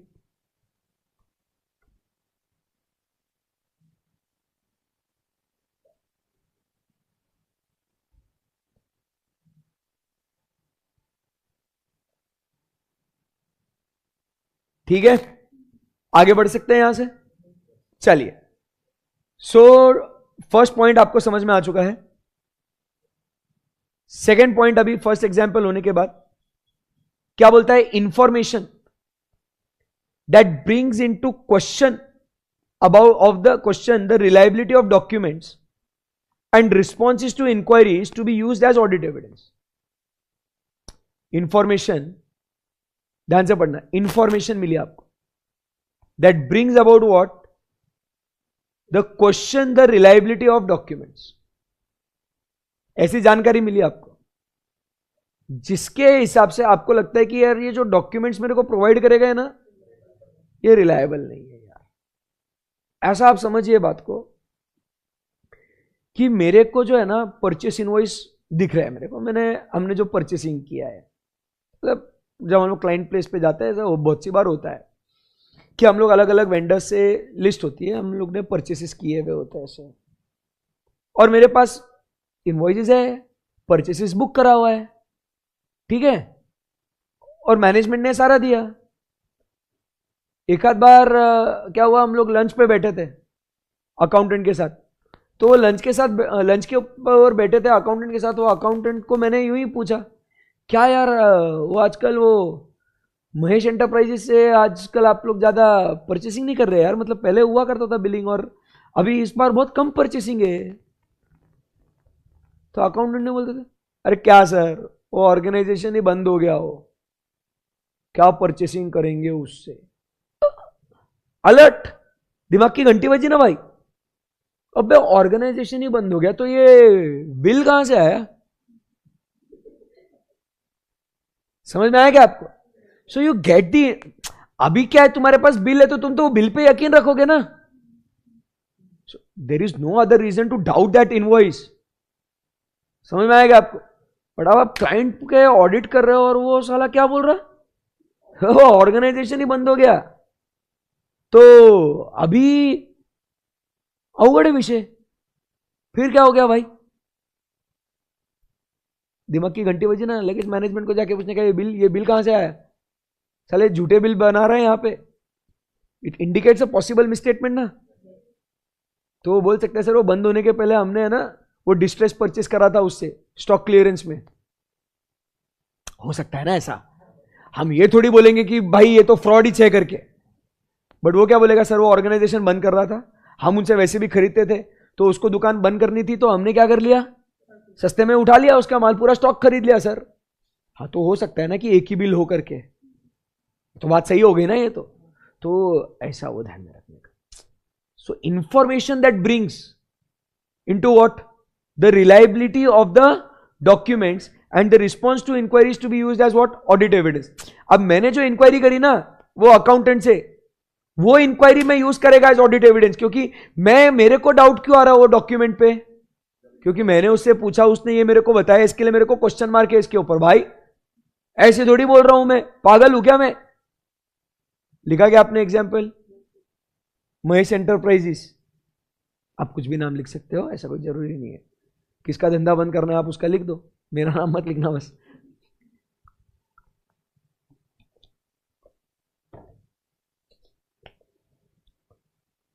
मजा आ गया।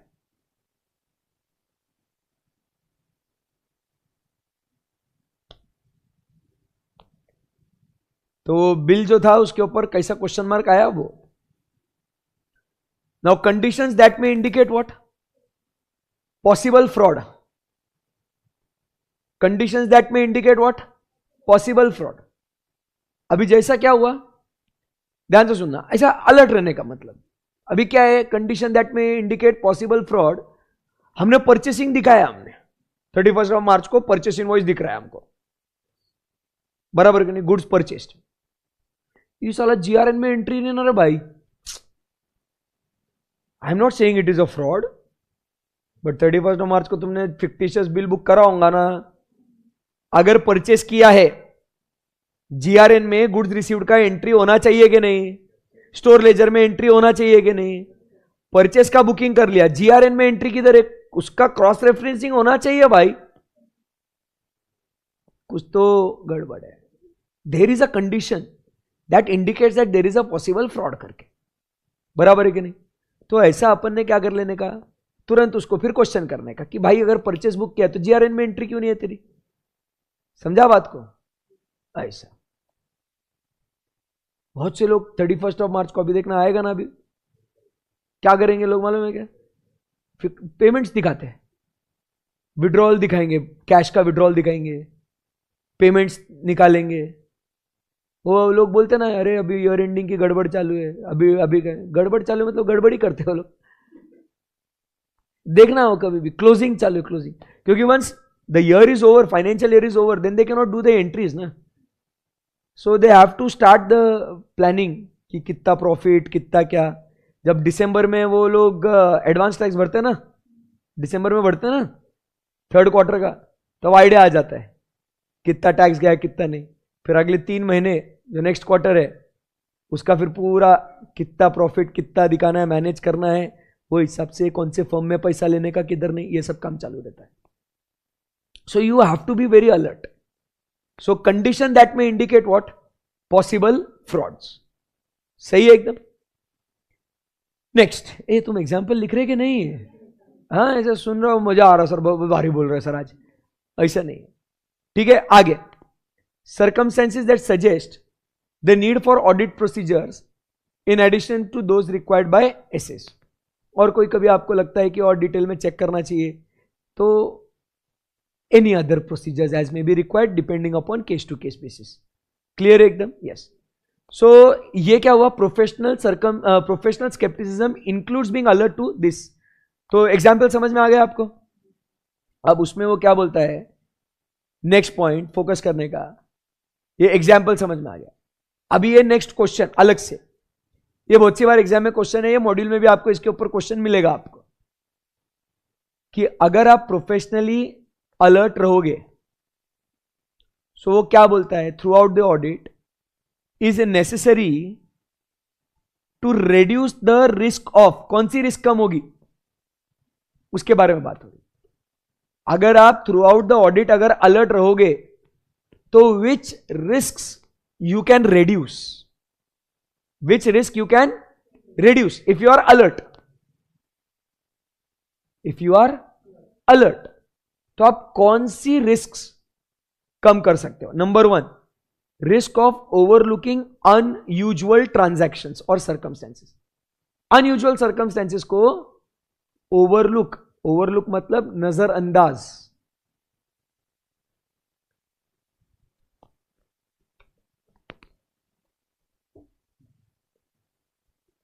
ओवरलुक मतलब नजरअंदाज। अगर आप अलर्ट रहोगे तो अनयूजुअल ट्रांजैक्शंस को आप नजरअंदाज नहीं करोगे। अलर्ट रहोगे तो ये दिख क्या आएगा। अगर आप ऐसे ही जनरली नॉर्मल काम कर रहे हो तो रूटीन क्या, नॉन रूटीन क्या, यूजुअल क्या, अनयूजुअल क्या, आपको फर्क ही नहीं पड़ेगा, आपको समझ में नहीं आएगा। अब जैसे आप रेंट का खर्चा देखो, एग्जाम्पल रेंट का खर्चा आप जनरली चेक कर रहे हो एवरी मंथ, हाँ बिल है क्या 10,000, हाँ 10,000 है, हाँ टोटल है, खत्म। अब अलर्ट नहीं हो, आप जनरली चेक कर रहे हो। बट अब अगर आप अलर्ट रहते हो और ये सामने आपके जो दिख रहा है आपको, ये रेंट का खर्चा है, ये क्या हो रहा है? अगर आप अलर्ट रहोगे तो क्या दिखता है आपको? भाई सितंबर में अचानक से टॉवर ऊपर कैसे हो गया, ज्यादा रेंट कैसे पे किया तुमने? So this is unusual activity, right? Usually you are paying 10,000, suddenly it is seen that in that month you are paying what, 2,000 extra. So you will not overlook this if you are alert. Otherwise क्या हो सकता है, कराऊंगा यार, छोड़ना चाहिए भाई, तू अलर्ट रहे तो ये ऐसे अनयूजुअल ट्रांजैक्शंस को इग्नोर नहीं करेगा, वो रिस्क कम हो जाएगी। समझा गया बेटा? हर चीज के लिए एग्जाम्पल समझने की कोशिश करो। अपन ये एग्जाम्पल है, मैं एग्जाम्पल का एग्जाम्पल दे रहा हूं, आपको समझ में आ रहा है आपको? उन्होंने क्या देखो इधर क्या लिखा था, professional sceptism is being alert to for example. उन्होंने वो एग्जाम्पल दिया, मैं उस एग्जाम्पल का एग्जाम्पल दे रहा हूं। अपन को एग्जाम में ये एग्जाम्पल लिखने, मैं जो एग्जाम्पल दे रहा हूं अंडरस्टैंडिंग के लिए। समझ में आ रहा ना आपको? उसके बाद क्या कहते हैं, over generalizing when drawing conclusions from audit observations. You are what, over generalizing. Over generalizing मतलब क्या? You are reducing the risk of what, over generalizing. बहुत ही ज्यादा जनरलाइज कर रहे हो आप. इंडस्ट्री में ऐसे ही होता है यार. अरे ऐसे कैसे होता है? इंडस्ट्री तुम डायरेक्ट किससे कंपेयर करो? इंडस्ट्री. अरे तुम कम से कम खुद से कंपेयर करो, तुम्हारे प्रीवियस पीरियड से कंपेयर करो, तुम्हारे बजट से फोरकास्ट से कंपेयर करो. तुम क्या बोल रहे? नहीं ऐसा ही होता है. अलर्ट रहोगे तो आप बहुत सारी चीजें कंपेयर करोगे ना. अब ओवर जनरलाइज नहीं कर दोगे कि ऐसा ही होता है करके. समझ में आया? तो अलर्ट. लास्ट में क्या बोलता है? Using inappropriate assumptions in determining nature, timing and extent of audit procedures and evaluating the results. अगर आप अलर्ट रहोगे तो आप अच्छे से कंट्रोल्स को चेक करोगे. अच्छे से कंट्रोल्स को चेक करोगे तो कंट्रोल रिस्क पता चलेगी, इनहेरेंट रिस्क पता चलेगी, और उसके बेसिस पे आप आपका nature, timing and extent of audit procedures आप डिसाइड कर सकते हो. तो जितना अच्छे से आप कंट्रोल्स को चेक करोगे, जितना अच्छे से आप अलर्ट रहोगे, उतना अच्छे से आप क्या कर सकते हो? आपके ऑडिट के nature, timing and extent decide कर सकते हो. But again if you are not alert, you will increase the risk of using inappropriate procedures. So being alert reduces the risk of using inappropriate procedures. Being alert reduces the risk of overlooking. Being alert reduces the risk of overgeneralizing. Being alert reduces the risk of using inappropriate assumptions. Understood? Okay. क्या यहां तक समझ में आया आपको?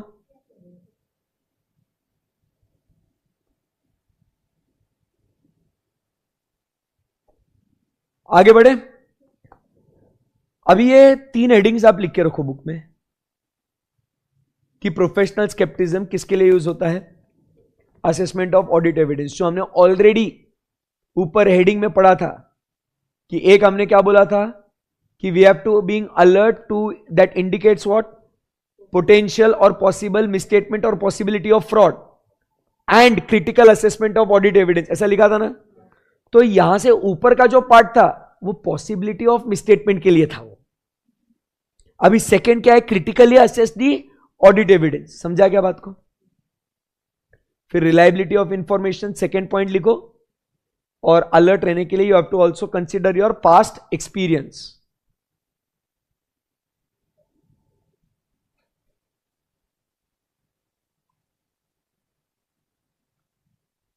Okay, so पढ़ो इसको. क्या लिखा हुआ है?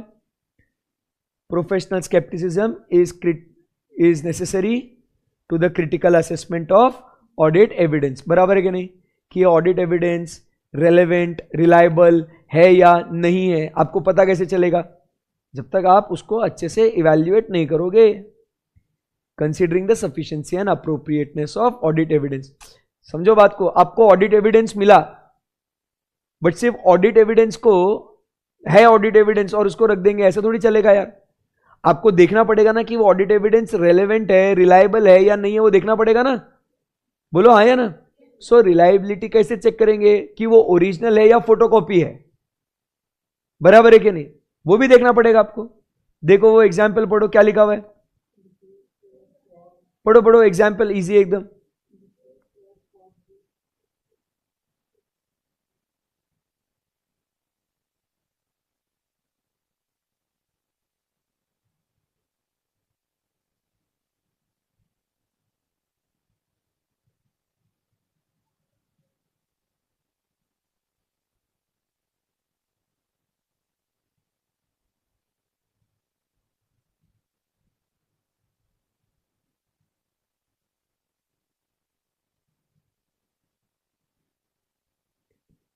हुआ क्या? पढ़ के क्या समझा गया आपको? कि एविडेंस को क्रिटिकली इवैल्यूएट करना है आपको. उसके बाद क्या कहता है? Reliability of information. So reliability मतलब क्या होगा भाई? ओरिजिनल फोटोकॉपी, खुद से ऑब्टेन किया, किसी ने प्रोवाइड किया. बराबर है कि नहीं? ओरल डॉक्यूमेंट अपने पढ़ा हुआ है reliability. So it brings into alert रो कि, और अगर आपको लगता है कि ये एविडेंस रिलायबल नहीं है, then you investigate further. Clear है एकदम? पास्ट एक्सपीरियंस, कि अगर आपको एक्सपीरियंस रहा है कि ये जो क्लाइंट है ये डिसऑनेस्ट है, चोर है साले, तो ऐसे केस में आपने उसको तो और ध्यान से क्या करना है, उसको इवेल्युएट करना है और अलर्ट रहना है आपने। सो एक तो असेसमेंट ऑफ ऑडिट हेडिंग्स दे दिया ना आपने, असेसमेंट ऑफ ऑडिट एविडेंस, उसके बाद reliability of the information and the past experience. आगे लिखना है तो और ऐड कर सकते हैं पास्ट एक्सपीरियंस अबाउट मैनेजमेंट और द क्लाइंट, नहीं तो आपको लगेगा आपका एक्सपीरियंस अबाउट ऑडिट ना।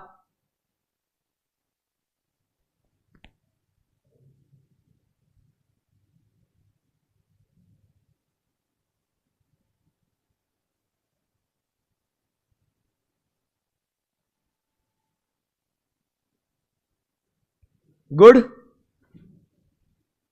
हाँ जी, यस सर, ओके।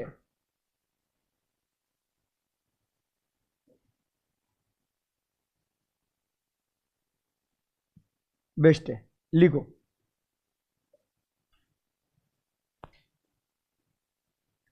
पूरा पूरा चार्ट लिखेंगे, फिर उसके बाद क्या है, आराम से उसको एट लेंथ फिर हम लोग डिस्कस करेंगे। Start writing.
पर है साथ ना भी।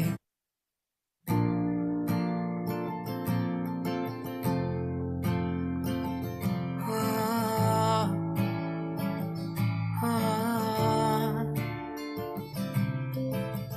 देखो देखो कैसी बातें यहाँ की, है साथ पर है साथ ना भी, क्या इतनी आसान है। देखो देखो जैसे मेरे इरादे वैसे कहाँ तेरे यहाँ थे, हाँ कितनी नादान मैं, मेरे हुस्न के इलाज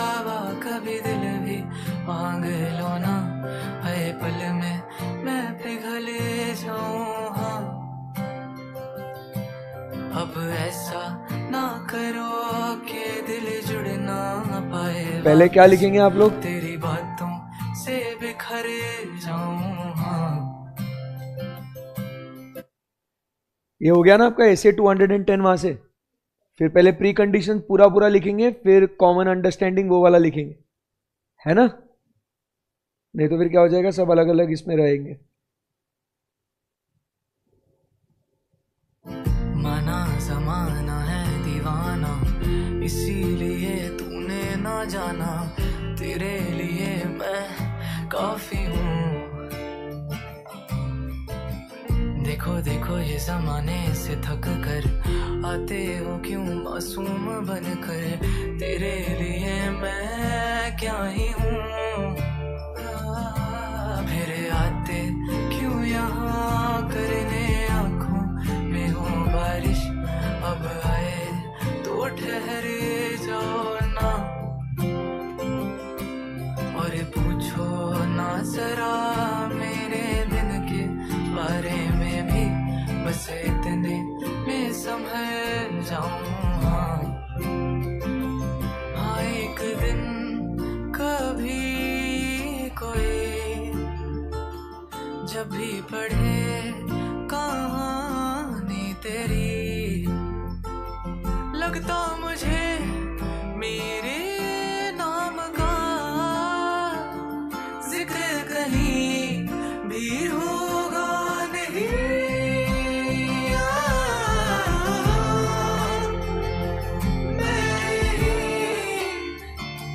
मेरी ये आँखों में तो देखो, देखो ये दिल का हाल क्या होठों से होता नाम आया।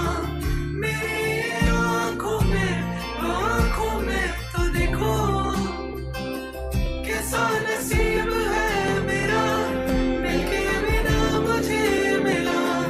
मेरी ये आँखों में तो देखो, तेरी अधूरी सी वफा मांगू मैं मांगू और ना। मेरी ये आँखों में तो देखो, देखो देखो कैसी खींची लकीरें।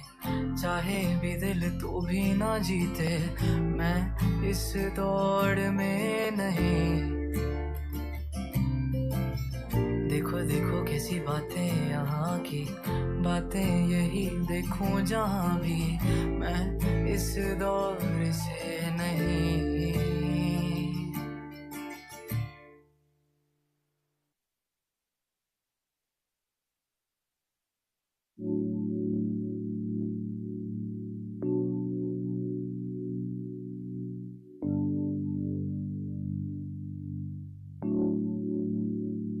हौले से पहले फर्स्ट ये प्री कंडीशंस फॉर ऑडिट लिख लेना पहले। मुझको ये हो गया पूरा, में तो फिर ये वाला ना तुम लिखेंगे फिर। नरम छोटा ही है ना वो, हाँ वो है ना, बट पहले फिर ये उसके बाजू में का ये लिख लो, फिर वापस ऊपर नहीं आएंगे। में भर लो ना तुम।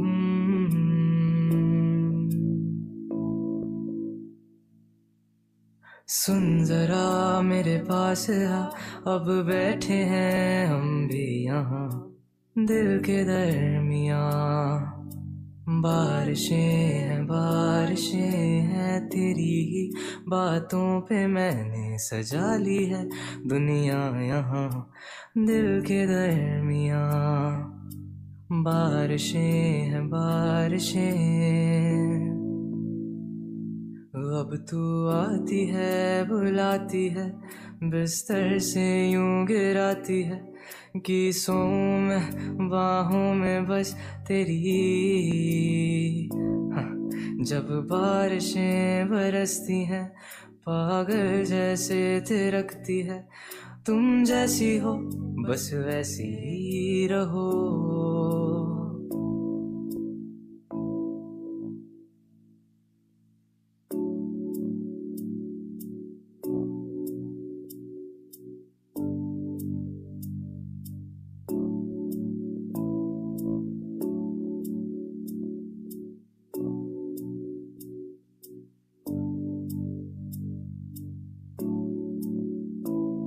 अब तेरे बिना यहाँ मेरी सांसें जैसे बिना नींदियां की रातें हैं तो, और तू ही मेरे दिल की रज़ा है, तेरे बिना दिल भी खफा हो गया ये? है तो बोलो ना फिर, हो गया क्या भाई? तेरी आंखों का काजल ना फैले अब कभी भी, तुझे इतना प्यार दूं, तेरी खुशियों की खातिर ये दुनिया में मेरी एक पल में वार दूं। अब बिखरी तेरी ये जुल्फों से आंखें तेरी जब दिखती हैं, दिखता है मुझे वो आसमां कि खोलूं पंख मैं मेरे, उड़ जाऊं मैं, खो जाऊं मैं इस आसमां में पतंगों की तरह।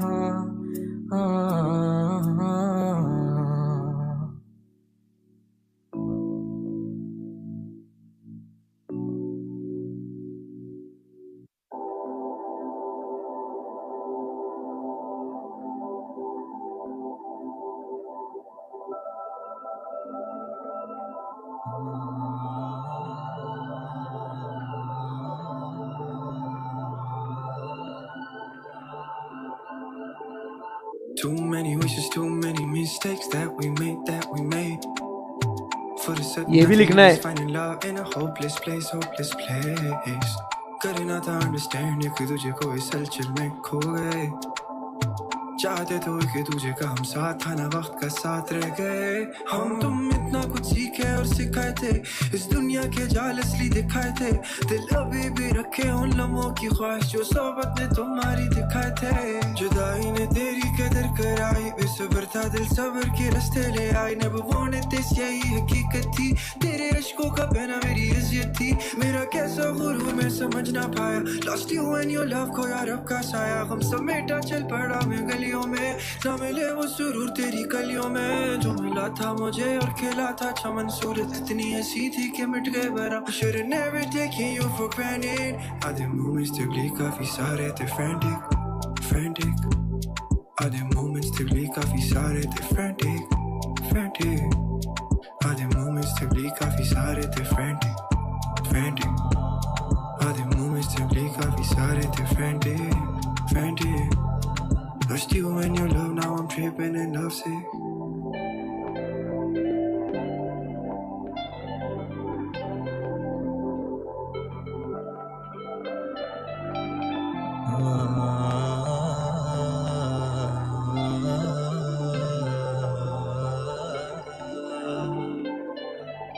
होके तैथों दूर मैं खोया अपने आप नूं, अद्धा हिस्सा मेरे दिल दा होया तेरे खिलाफ क्यों, अद्धा दिल चाहुंदा ए तैनूं करनी चाहुंदा बात क्यों, तारियां दी रोशनी दे वांगू गलनण दा जा रात नूं, दिल मेरे नूं समझ आ जा, हत्थां विच हत्थ तू पा जा, पहला जो देखी नहीं मैं ऐसी दुनिया तू दिखा जा,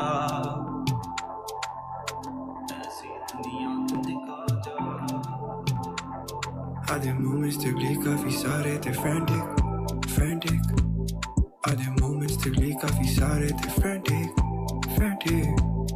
आधे moments तकलीफ काफी सारे थे frantic,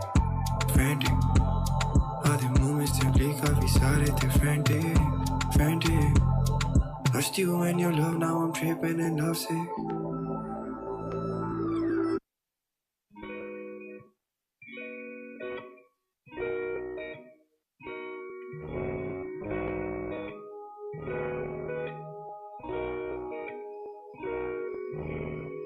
तेरी अखियां वेख के चन्न शर्माने, तारे भी देख के लुक छुप जाने, अखियां तेरी मेरे दिल पे वार करे, तेरी ये अदा जानिए तुझे ना पता, जानिए ऐसा नशा, जानिए मेरे दिल को पार करे, तेरी ये अदा जानिए तुझे ना पता।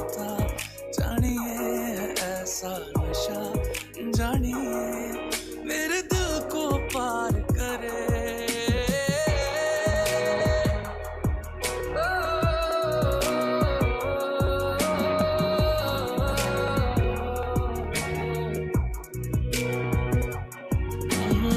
मैं तेरा तू मेरी मैं तेरा तू मेरी हीर सोनी, तू मेरी पीर सोनी, जा मेरी है तेरी दिल तेरा है मेरा, तू ही तकदीर सोनी, तू मेरी है पागल जैसे बस तुमसे प्यार करे। तेरी ये अदा जानिए तुझे ना पता, जानिए है ऐसा नशा, जानिए मेरे दिल पे वार करे। तेरी ये अदा जानिए तुझे ना पता, जानिए है ऐसा नशा, जानिए मेरे दिल को पार करे।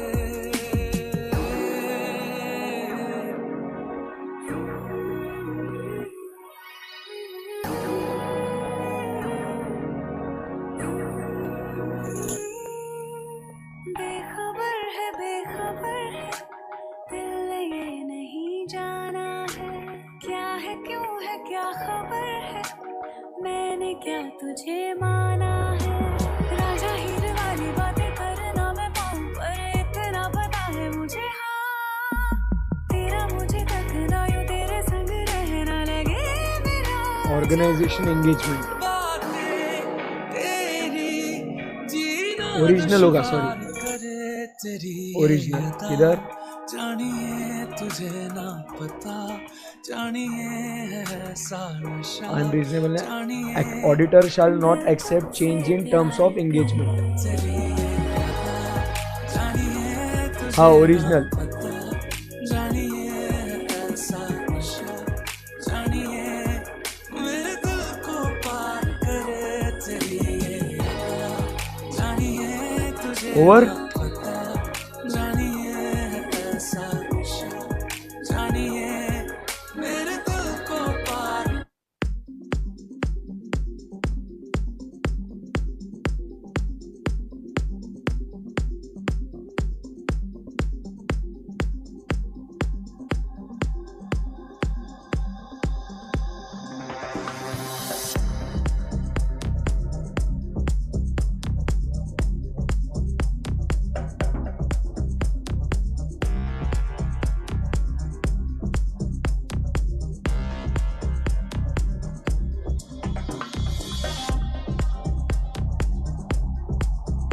डन।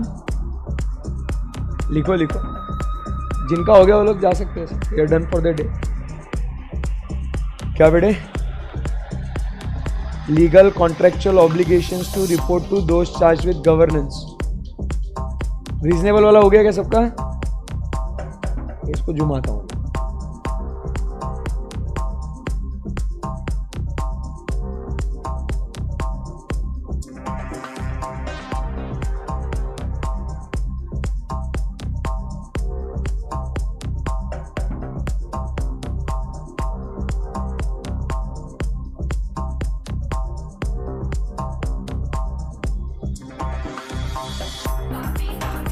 चलो गाइस, डन एवरीवन? ओके, तो अभी हम लोग मिलेंगे कभी? मंडे को, ठीक है? सो आप लोगों को एक छोटू सा चैप्टर दूं क्या रिकॉर्डेड? सिंपल है, एसए 230 ऑडिट डॉक्यूमेंटेशन। अरे बोलो भाई कुछ। तो मैं कल उसको स्ट्रीम करा दूं, ठीक है? चलो रहने दो, मंडे को मिलेंगे, बाद में का बाद में देखेंगे। ओके चलो, thank you very much guys, bye bye, take care.